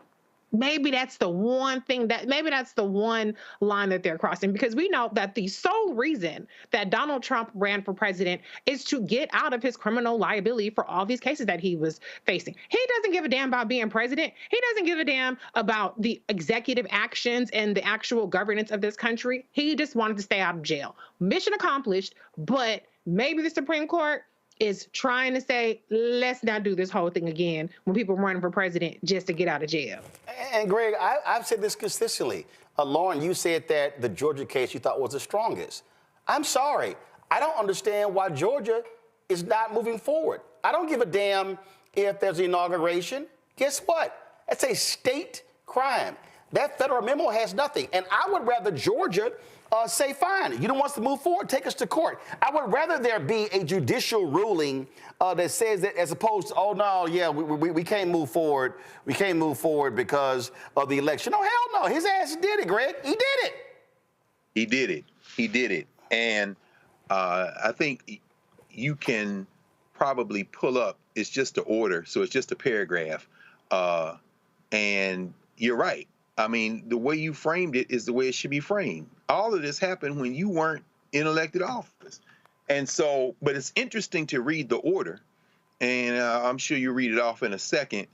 They say that the alleged evidentiary violations at President-elect Trump's state court trial can be addressed in the ordinary course on appeal. And best believe, as you said, Lauren, lawfare is their strategy. They accuse. It's interesting how these people accuse other people of doing everything they do. They are using the courts. They're going to do that. It's going to be appealed. But the second sentence is what's fascinating. Second, the burden that sentencing will impose on the president-elect's responsibilities, which of course was the argument they were making, is relatively insubstantial in light of the trial court's stated intent to impose a sentence of unconditional discharge after a brief virtual hearing. So, to the point you're raising, Lauren, it's almost as if they're daring Marshawn to do anything other than basically give him a little tap and go. The guy's convicted. Okay, so he's, as you say, that's going to be hung on him. But it's like they are sending a political, almost like, listen, the guy already said it's really not going to happen to you. So it's an insubstantial burden. So go forward. Finally, I'm glad that we're talking about United States versus Trump, of course, which is the case, of course, where they basically, as Sotomayor said in her dissent, they're going to let this guy do whatever the hell he wants to do, let the president do whatever they want to do.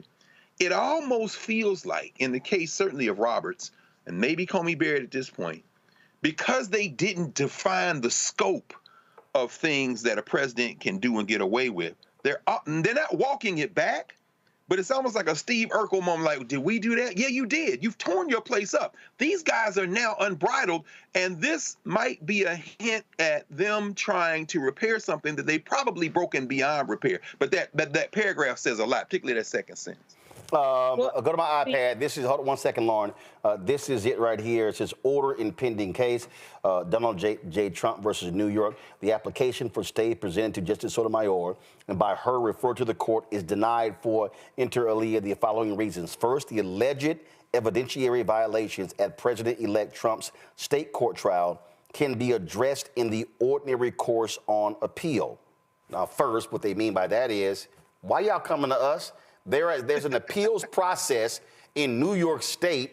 It's going through. It's going through. You mad because they've been ruling against your punk ass. So sorry, there's an actual appeal process. Don't try to have us jump the line because you think we're gonna fall for it. Second, the burden that sentencing will impose on the president-elect's responsibilities is relatively insubstantial in light of the trial court's stated intent to impose a sentence of unconditional discharge after a brief virtual hearing. Justice Thomas, Justice Alito, Justice Gorsuch, and Justice Kavanaugh would grant the application. So what they're saying is, Merchant has already said, yeah, you'll get a tap on the wrist. So why your bitch ass coming whining to us? That's really what they said. Why your bitch ass coming whining to us? Look, we gonna let your punk ass off. We're not sending your traveling ass to Rikers, okay? We're not gonna have you take your tie off and your watch and your rings and everything and escort you to jail. So shut your punk ass up, take the damn hit and just move your little bitch ass on. That's really what this opinion is saying. Lauren, go ahead. Yeah, I mean, I just wanted to respond a little bit to what Greg said. You know, I don't think we should lose sight of the fact about what this case is about. Okay, I mean, I get all the other issues therein, but this case is about falsifying business records involving Michael Cohen to pay the hussy Stormy Daniels. Okay, I don't really care, quite frankly, and I'm shocked. The reason I don't care is because this guy effectively, I thought, committed treason on Jan 6, 2021. And Merrick Garland sat there and did absolutely nothing. Okay, so in the grand scheme of Donald Trump, there's a lot to unpack here about Donald Trump that you can prosecute him on. And to me, the Hussey case was not the case they should have went for, okay? So they went for the Hussey case. That happens to be the one that will be, sentenced tomorrow by Judge Juan Merchan. It'll be very interesting to see that. But there are some serious matters around the behavior of Donald Trump. And to me, this is number 5 and 6 in line. So it's ironic that this is the one. So when the Republicans talk about lawfare, this is typically the case they reference. And quite frankly, I don't blame them. Well, actually, no. There are more serious cases No, out there. But here's the whole deal. First of all, more serious is irrelevant. Because no, follow me. More serious is irrelevant. If you are alleged to have broken the law, you've broken the law. Let's look at the 4 cases. 1, election interference in Georgia. 2, the election interference on the federal. 3, the documents moving in the classified documents, and then you have this particular case here. The 5th one, I will say, is the civil trial that to Letitia James. Now, here's the whole deal. You can't, we step back. So let's deal with the 4. Nobody anticipated Fani having her side piece on the case to completely throw that whole thing off track. Okay, so that's 1. 2, a Trump-appointed, incompetent, grossly unqualified judge gets the document case, okay, and she kisses his ass and rules in his favor, and then he fights the Jack Smith one in D.C. Now, those are 4 different cases moving at different speeds at different times. So the bottom line is, it's irrelevant if one is deemed weaker than the other. The reality is, it happened. And so, and this is first of all, Republicans, let's be clear. Republicans have complained about all 4. All 4. They've dismissed all 4. It's not like Republicans like, well, you know what, the other 3 are serious. This is really a joke. But the fact of the matter is this here. What he has been convicted of, it is a crime. Just like what he did with overinflating his assets. That's against the law. We lost in civil. So guess what? To take his name off, if Roland did that shit, if a black mayor, if a black city council member, if a black school board member did it, guess what? They're going to prosecute your ass for it. Yeah, so I can't. Can I point out that Michael Cohen went to jail for this exact same case? Right. Federally. So this isn't like this is so frivolous that nobody should have a paid for it. A lot of people had criminal or civil liability related to this exact same set of transactions. And so I don't think that Trump should be rewarded because he is such a serial criminal degenerate that we just pulled all the cases in the hat and then whichever one we pull out is the one that we actually prosecute. You don't get to have prosecutions deferred because you commit so much crime in so many different jurisdictions. And so I am glad that at least somebody had the competency and the balls to see a case through from point A to point Z because Jack Smith didn't, Merrick Garland didn't, and the whole thing with Fani and down there in Atlanta, the shit is on ice right now. And that was the point Reese just made that long one I was going to say. The difference here is this is the only one that went the distance. Trump and his lawyers were able to stop. They were able to stop the other cases in different stages. The case in Georgia would have went forward if Fani hadn't screwed up. Yeah. Here's the thing. I still get back to this point. The guy could have been prosecuted for treason.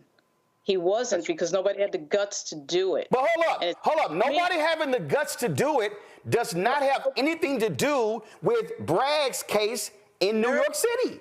That's Merrick Garland. Merrick Garland is a U.S. Attorney General. Bragg is a DA of Manhattan. Fani Willis is the DA in Fulton County. All you can do is your job. I can't sit here and go, well, if he had done his job, hey, Bragg did his job.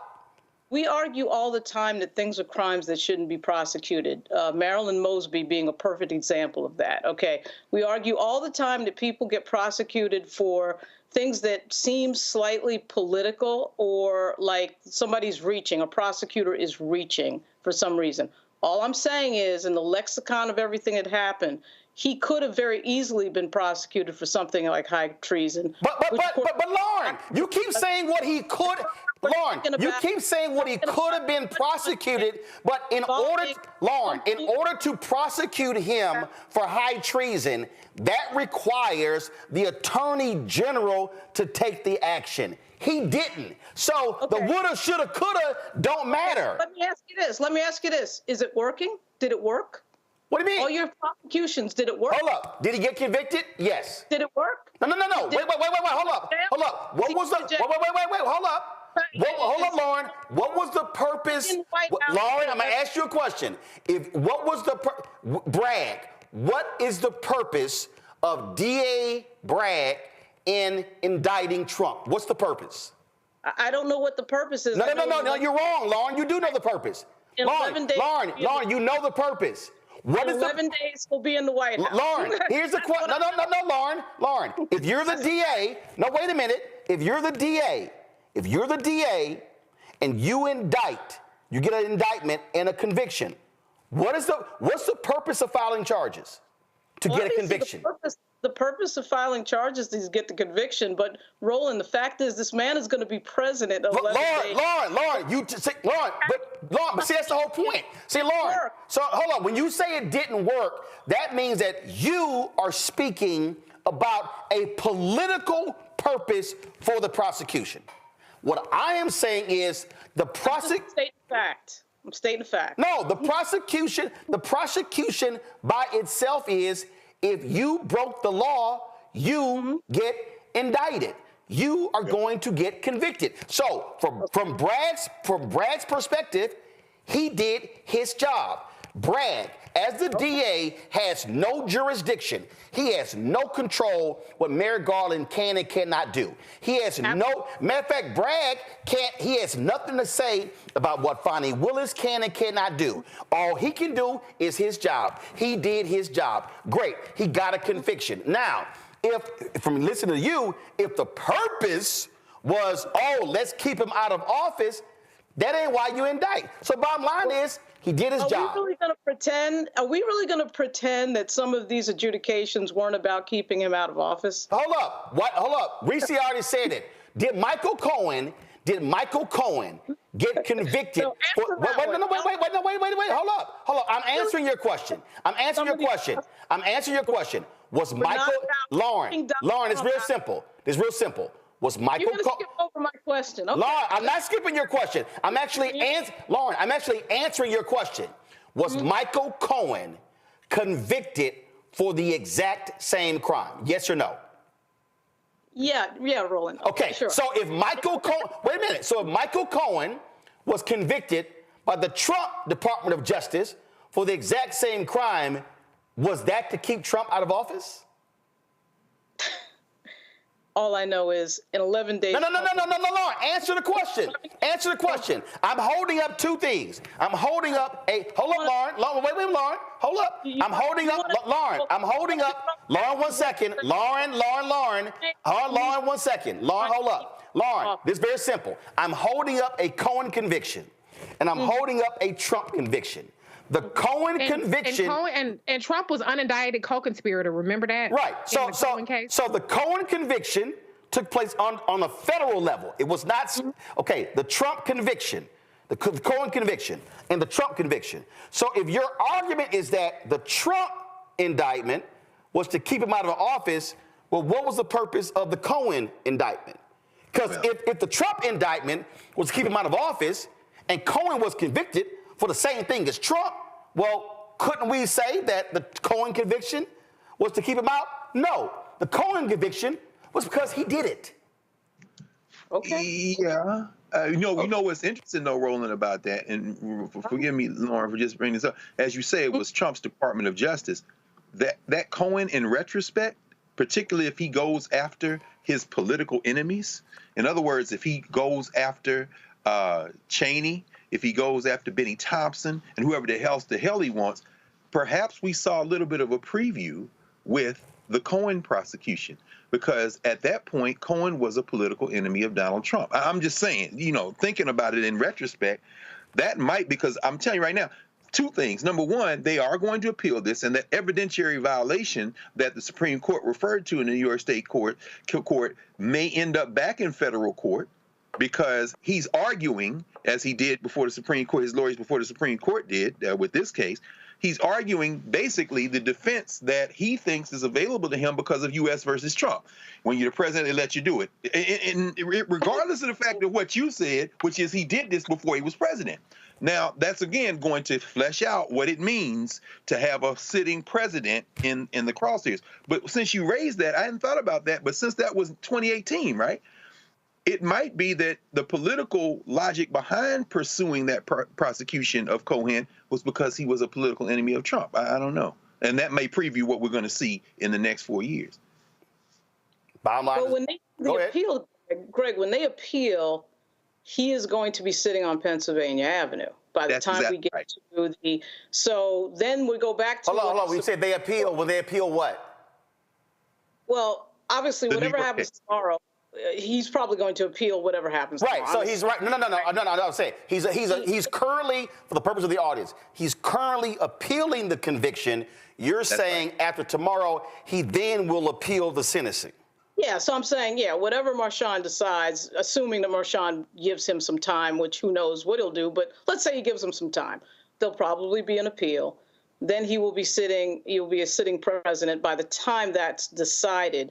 And then we're back to the Roberts Court handing him again. You know what I mean? It's like it goes back circularly to, going back to what you said, equal justice under law, which we know does not exist. And by the way, with 11 days left, where is the pardon of Marilyn Mosby, by the way? What is going on with the Biden White House? Well, first of all, hold on.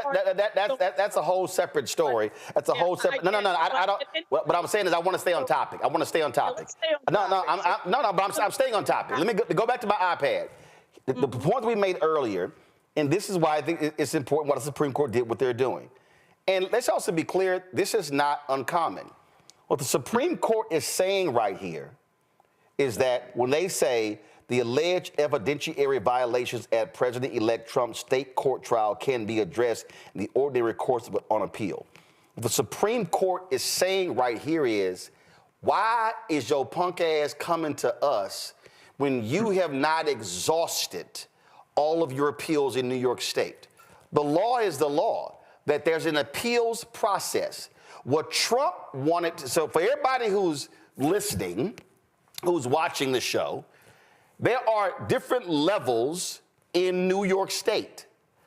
The New York Appeals Court has already ruled. Correct me if I'm wrong, Greg, the New York State Supreme Court has not ruled on this. So what the U.S. Supreme Court is saying is, bruh, stop trying. What do they say when they're in the video gaming? You want a cheat code? Donald Trump, the cheat code Trump wanted was, I want to skip the whole appeals process and go right to the Supreme Court before Inauguration Day. And they're saying is, no, your ass got to sit your ass down, file the process. So, equal justice under law. This is no different when the Supreme Court says I forgot the case, Greg. It was one of the death penalty cases where they said you have not exhausted all of your appeals. Oh, yeah. So the Supreme Court is the last stop, is the last legal stop. So all they're saying is, hey, Donald, ain't no cheat code player. You got to go through the process. Now, it doesn't mean, to Laura's point, it doesn't mean that after he exhausts his New York State appeals and then he goes to the Supreme Court, that Roberts and or Barrett will then rule the same. That's right. All they're saying here is, no cheat code player. You got to go through the process over there. Trump, though, what he doesn't want, the last thing he wants, no matter what the judge says tomorrow, he doesn't even want there to be a sentencing. He's trying to short circuit everything. And so that's really what this is all about. But I'm going to go back to the other point, and that's very simple. Republicans, and let me real kill it. It does not matter if there was a strong case or a weak case. The Republicans believe no cases. Right. I've never heard a single Republican say, well, you know what? That case in Georgia is a really, really strong case. They have been saying, how dare you? He didn't cheat. How dare you? Jeff Duncan, the former lieutenant governor, the lieutenant governor of Georgia at the time he did it, they just expelled him from the Republican Party because he said it was wrong. So the Republican Party don't believe in none of these 4 cases. They didn't want to see Tish James hit him in civil court. Matter of fact, let's roll it back.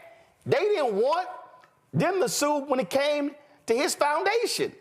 They didn't. So there's no, for them, there's no such thing as strong case versus weak case. They've said all the cases are political. All of them should never have been filed. They don't want any legal action taken against Trump.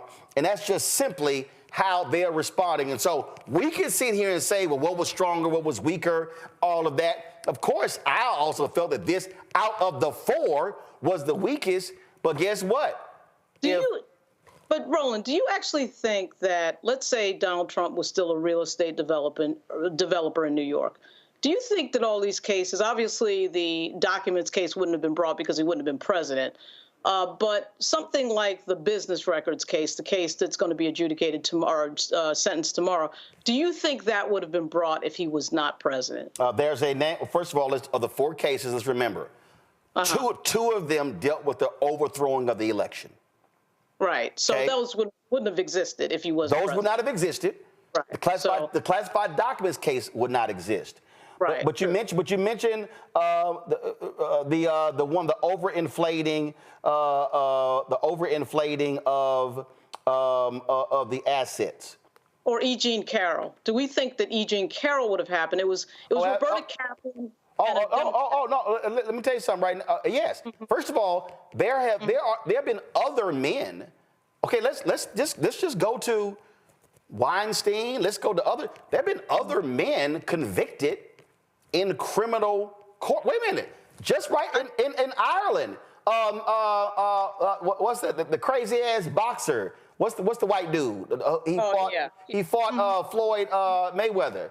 Jake Paul. No, not Jake Paul. Conor McGregor. Conor McGregor was just found guilty in a civil courtroom for sexual assault. That happened in Ireland. So that those things happen. But I'm gonna bring up, on the whole point about Trump deal, there's a person I'm gonna bring up, and I know this personally because he's from Texas. He was a Democrat. He was the Attorney General of Texas. His name is Dan Morales. Dan Morales was actually convicted. He was convicted. I'm gonna pull up the DOJ. He pled guilty to mail fraud and filing a false tax return. He pled. This is the press release. This is in 2003. He admitted that he backdated official government contracts and forged government records for his personal enrichment and that of his friends. But that's not only what he did. They also, right here, the second paragraph, it says right here, he committed tax fraud by lying about his income. So what they got him on filling out documents, I think it was loan or housing documents, where he overstated his income. This is perfect. I kept bringing this up. These things actually happen. So what Donald Trump got, what he got nailed on, and let me also add one thing for the people who don't understand this here. Donald Trump got nailed in Scotland for the same thing. What Donald Trump did was he overinflated. This is how he tried to get away with it. And the folks in Scotland nailed his ass. Donald Trump, for tax purposes, claimed the value of his golf course was one thing. When it was time to pay taxes, he said the course was valued at a lower. And the Scot said, time out, hold up. Well, we confused here. Over here, you said the golf course was valued at this for you to get the loans to buy it and build it. But when it comes to pay taxes, now you claiming the golf course is this. So yes, there have been people like Donald Trump who have been found guilty for the exact same thing that he did, regardless of him being in the Oval Office. Now, that's just a reality. So I'm using a perfect example. A former Attorney General of the state of Texas who they nailed him because he hooked up his friends when it came to the tobacco settlements.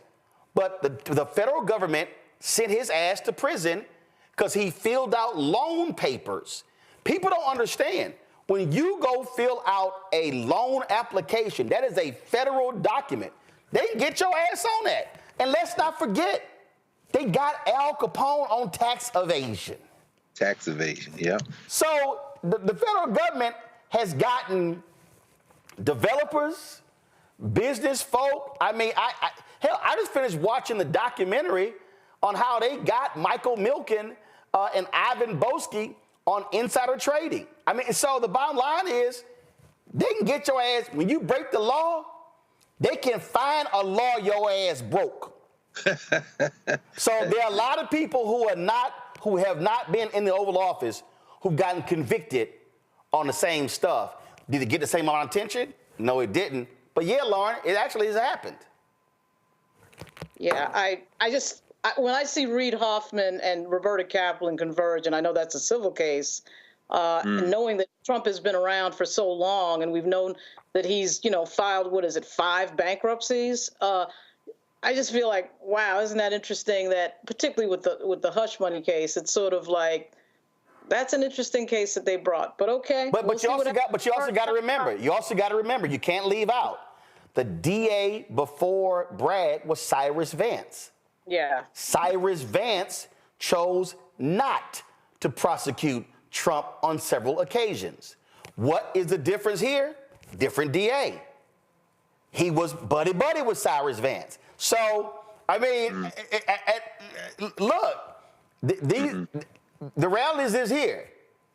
Different prosecutor, different attitude when it comes to going after it. And you know what? To your point, there were previous attorney generals in New York State who likely were buddy-buddy with Trump.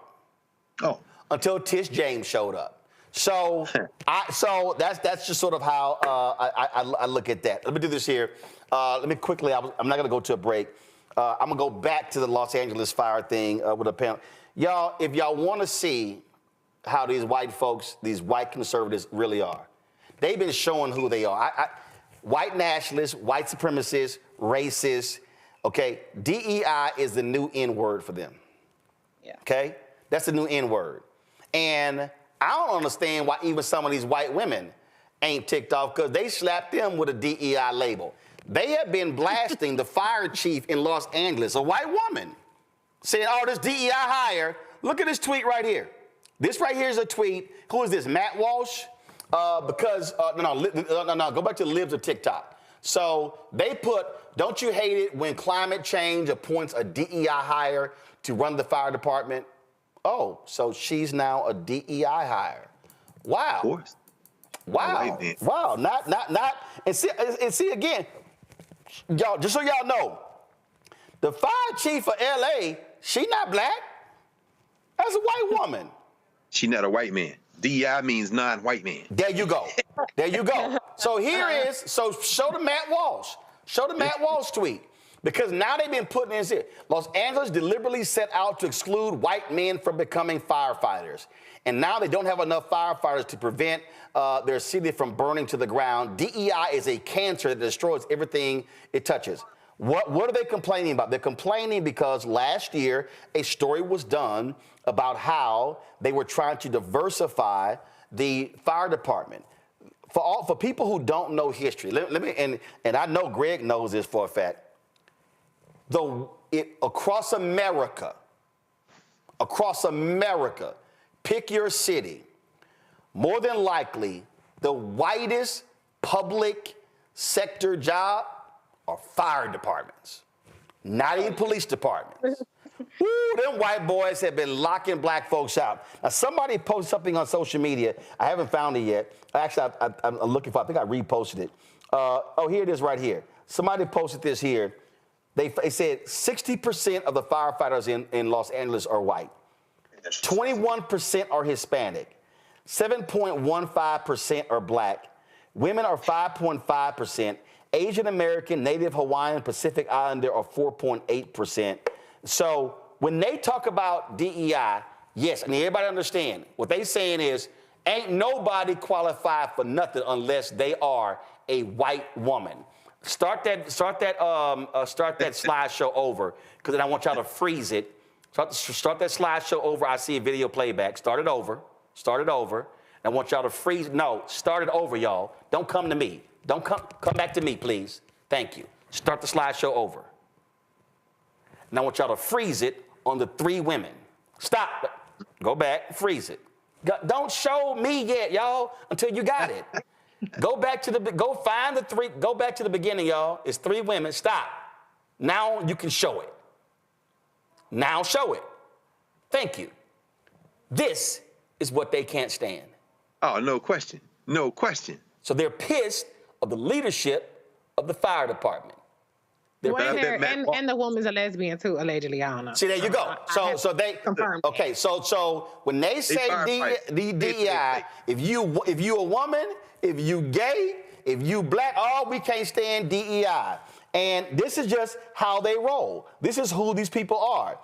And it's so funny because they were sitting here, and so understand when they're attacking Karen Bass, same thing. Now, here's the deal.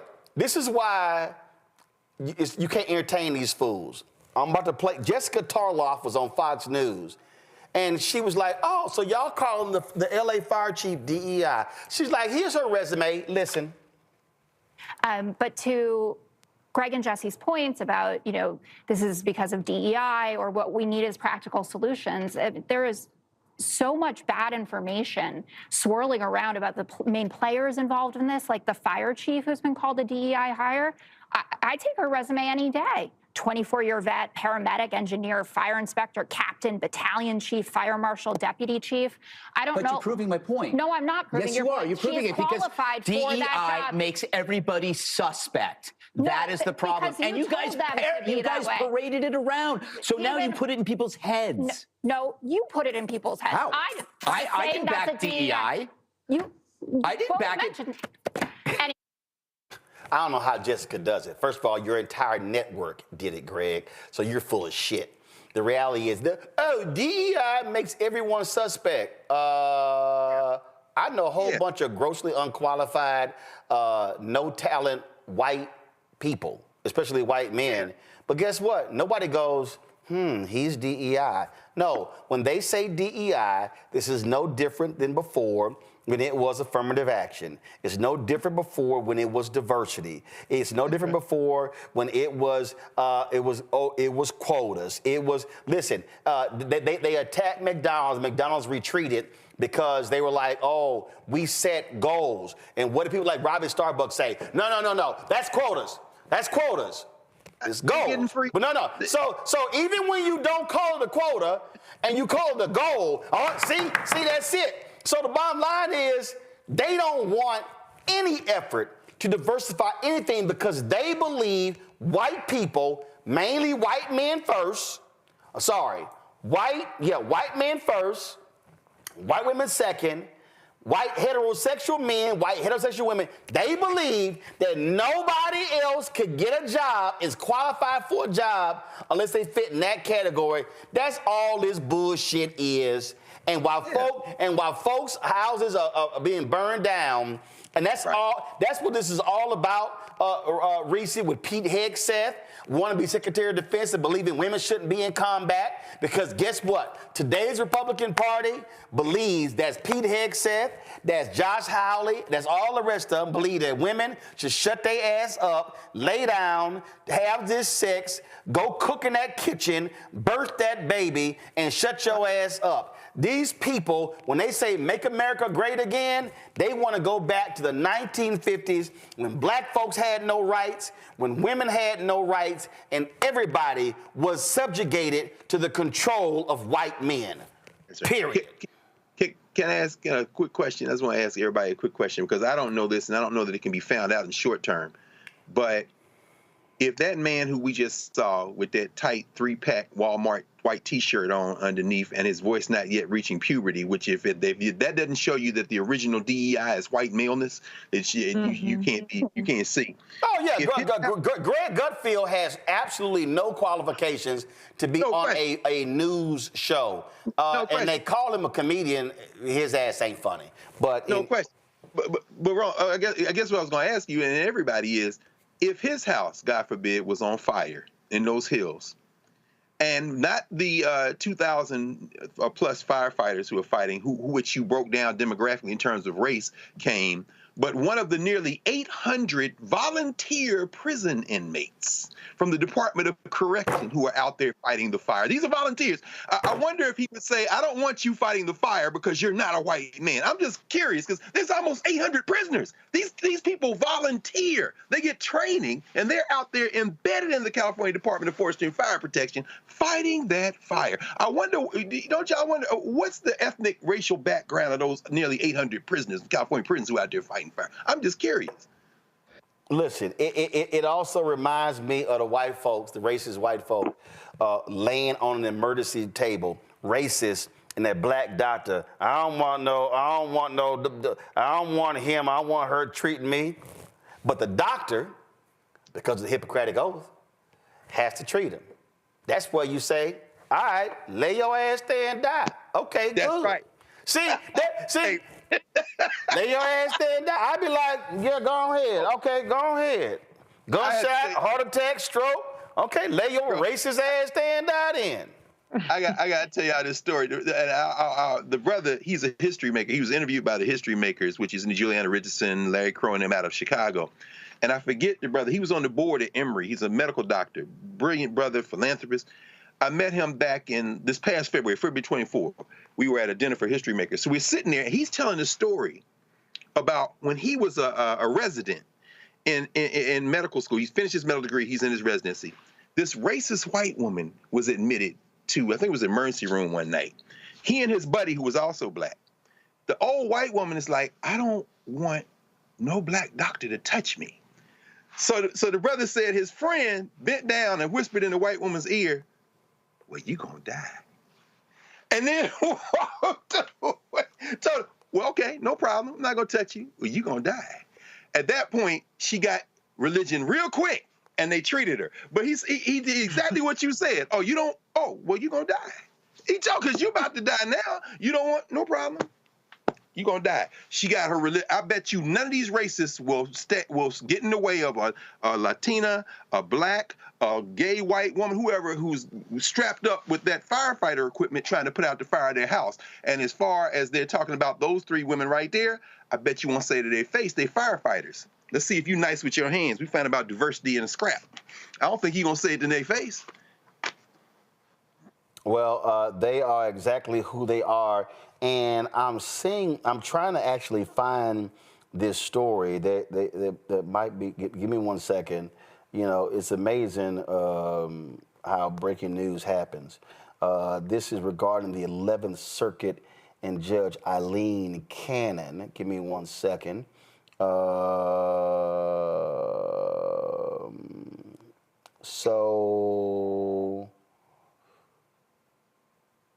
Okay, here we go. Give me one second. Y'all can go ahead and keep the breaking news banner up. So the 11th Circuit has ordered that. Where is it? Okay, here it is. Okay. All right, go to my iPad. So the 11th Circuit has ruled that Jack Smith's final report can be released.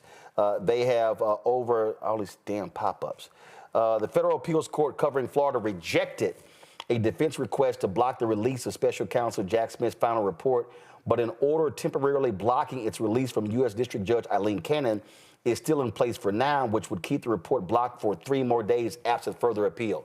So what this is saying is that basically this report can be released Sunday or afterwards. And so the 11th Circuit rules against Judge Eileen Cannon. Greg? Yeah, and that's consistent. They've been overturning her in appeal consistently, but here's the problem. Because she's a dumbass. She's a dumbass, and hopefully she doesn't end up on the Supreme Court, because if anybody is not paying attention within the first 2 years of this damn term before they maybe lose the Senate or whatever, they're gonna force Clarence Thomas to walk the plank. So, but that having been said, you see, though, that there's still a 3-day gap there because they are going to appeal this. Of course, we know, and you've been saying this, we've all been saying it in one form or another, the whole Trump strategy was delay to get to it past the election. So, yeah, that just means that they're going to give them time to appeal, and they're going to push it past. Now, the question, do you think, Roland, that we're going to see any of these reports? I'm thinking less about the legal pathway and appeals and more about Merrick Garland, who is already cleared to release part of it.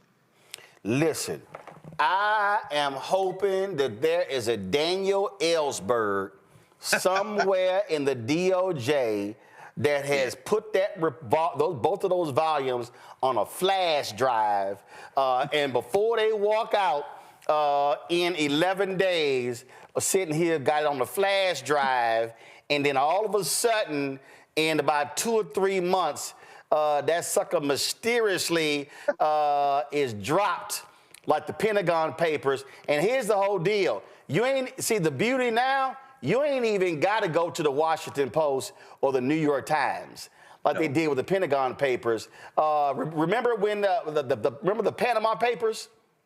Oh, yeah. It was a consortium of media entities from around the world, and they dropped that report. To me, that's how you do it. So I know that might be against the law, but I would greatly appreciate if an American patriot, and let's be real clear, there's a way for you not to be found out.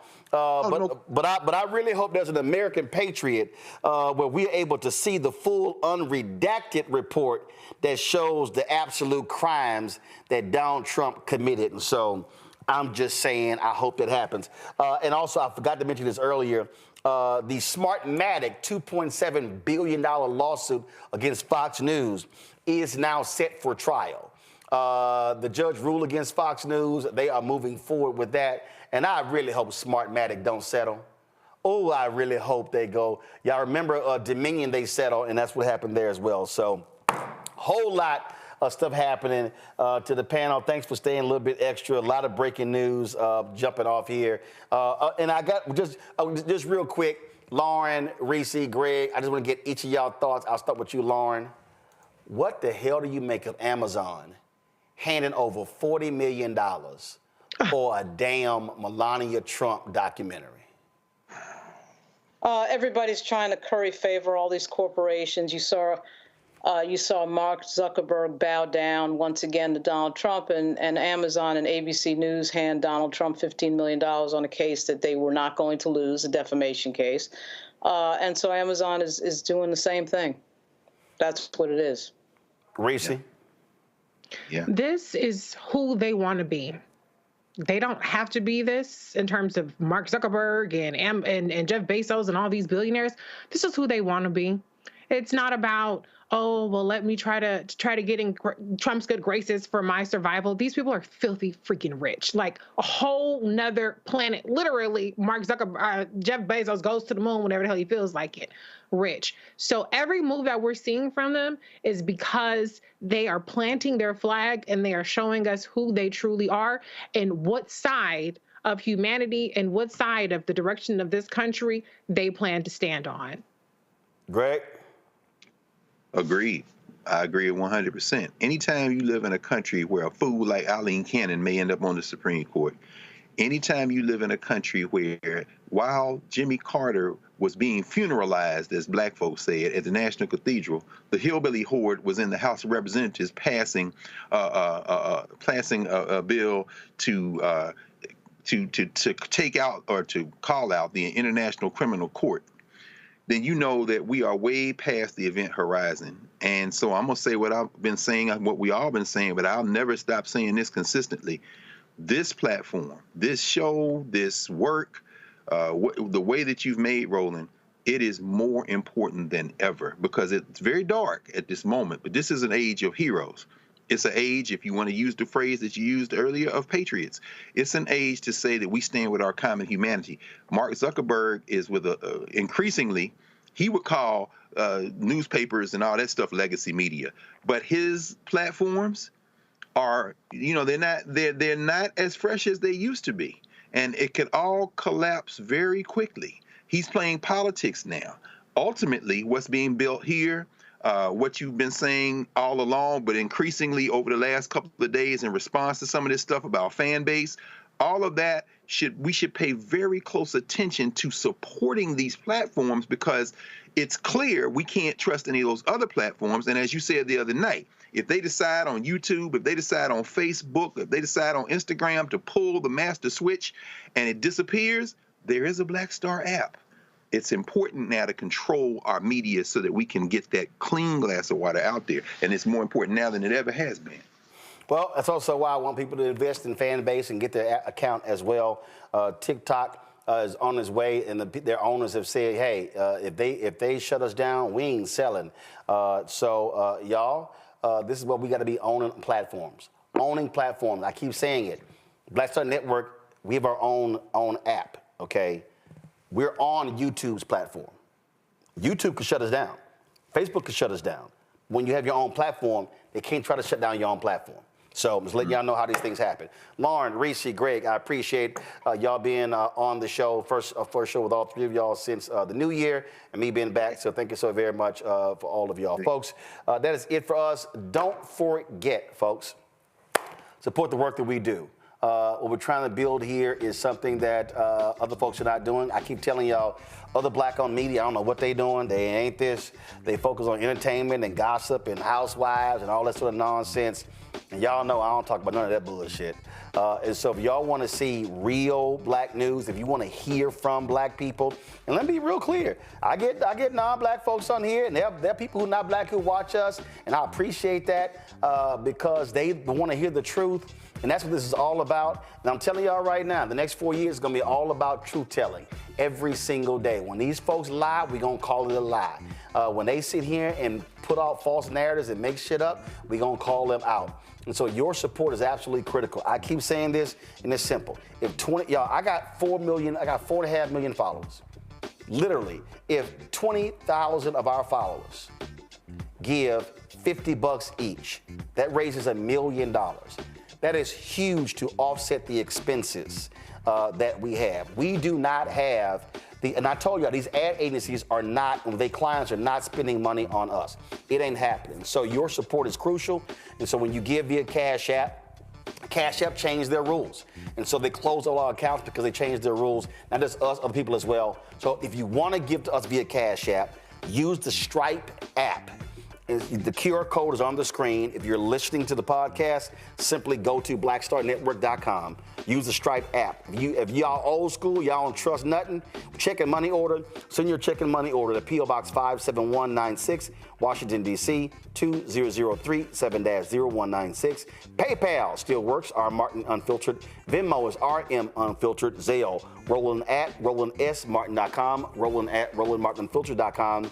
Get your copy of White Fear, How the Browning of America is Making White Folks Lose Their Mind. Available bookstores nationwide, Barnes & Noble, Amazon, Target. You can also get the audio version, which I read on Audible. If you want to get our app, download the Black Star Network app right to your phone, Apple phone, Android phone. But also, if you have Android TV, Apple TV, Roku, Amazon Fire TV, Xbox One, Samsung Smart TV, our app is on all those platforms as well. Just so y'all know, I got rid of our app we were on Amazon Freeway, Amazon Prime Video. It was costing me more money to send our signal to these folks we were getting back in advertising. I was going to be losing about $75,000 a year. I said, no, damn that. I don't believe in losing money. So that's why I canceled. We were on 4 different streaming apps, but sorry, I canceled those. That's why I did that. And you can also, of course, get our merchandise. Merchandise is important, y'all. And so we got our shirt, hashtag, we tried to tell you, FAFO 2025. A lot of y'all are loving the shirt. Don't blame me. I voted for the Black woman.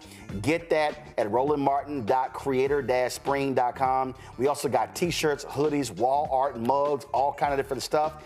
We got Roland Martin Unfiltered gear. We got Black Star Network gear. And then, of course, you can also go to blackstarnetwork.com to access our merchandise. And so, y'all, we're trying to build something. Bring Greg back. Greg will have new episodes of The Black Table in 2025. There are going to be new episodes. Greg has been on a sabbatical hiatus for like 8 months, so that's going to happen. I'm also culling through some resumes. I'm looking to bring on 2 more show hosts. But do me a favor, all y'all folk who want to do entertainment shows, I'm not doing entertainment shows. Sorry, I'm not doing sports shows. We got enough entertainment and sports out there right now. It's enough. I ain't doing that. I do entertainment interviews. If you go to our Black Star Network app or your YouTube channel, you can see my Earth, Wind, and Fire interview, my T.I. interview. But y'all, I don't do this other different stuff, okay? We're dealing with real news and information here, and those are the kind of hosts that I'm looking for. So I appreciate that as well. Folks, that's it. And yes, I'm rocking my Texans gear because we got a playoff game on Saturday. I'm sorry, Cowboy fans. Are y'all watching your team play this weekend? No. Oh, well. I'll see y'all tomorrow. Holla! Black Star Network is here. Oh, no punch! I'm real revolutionary right now.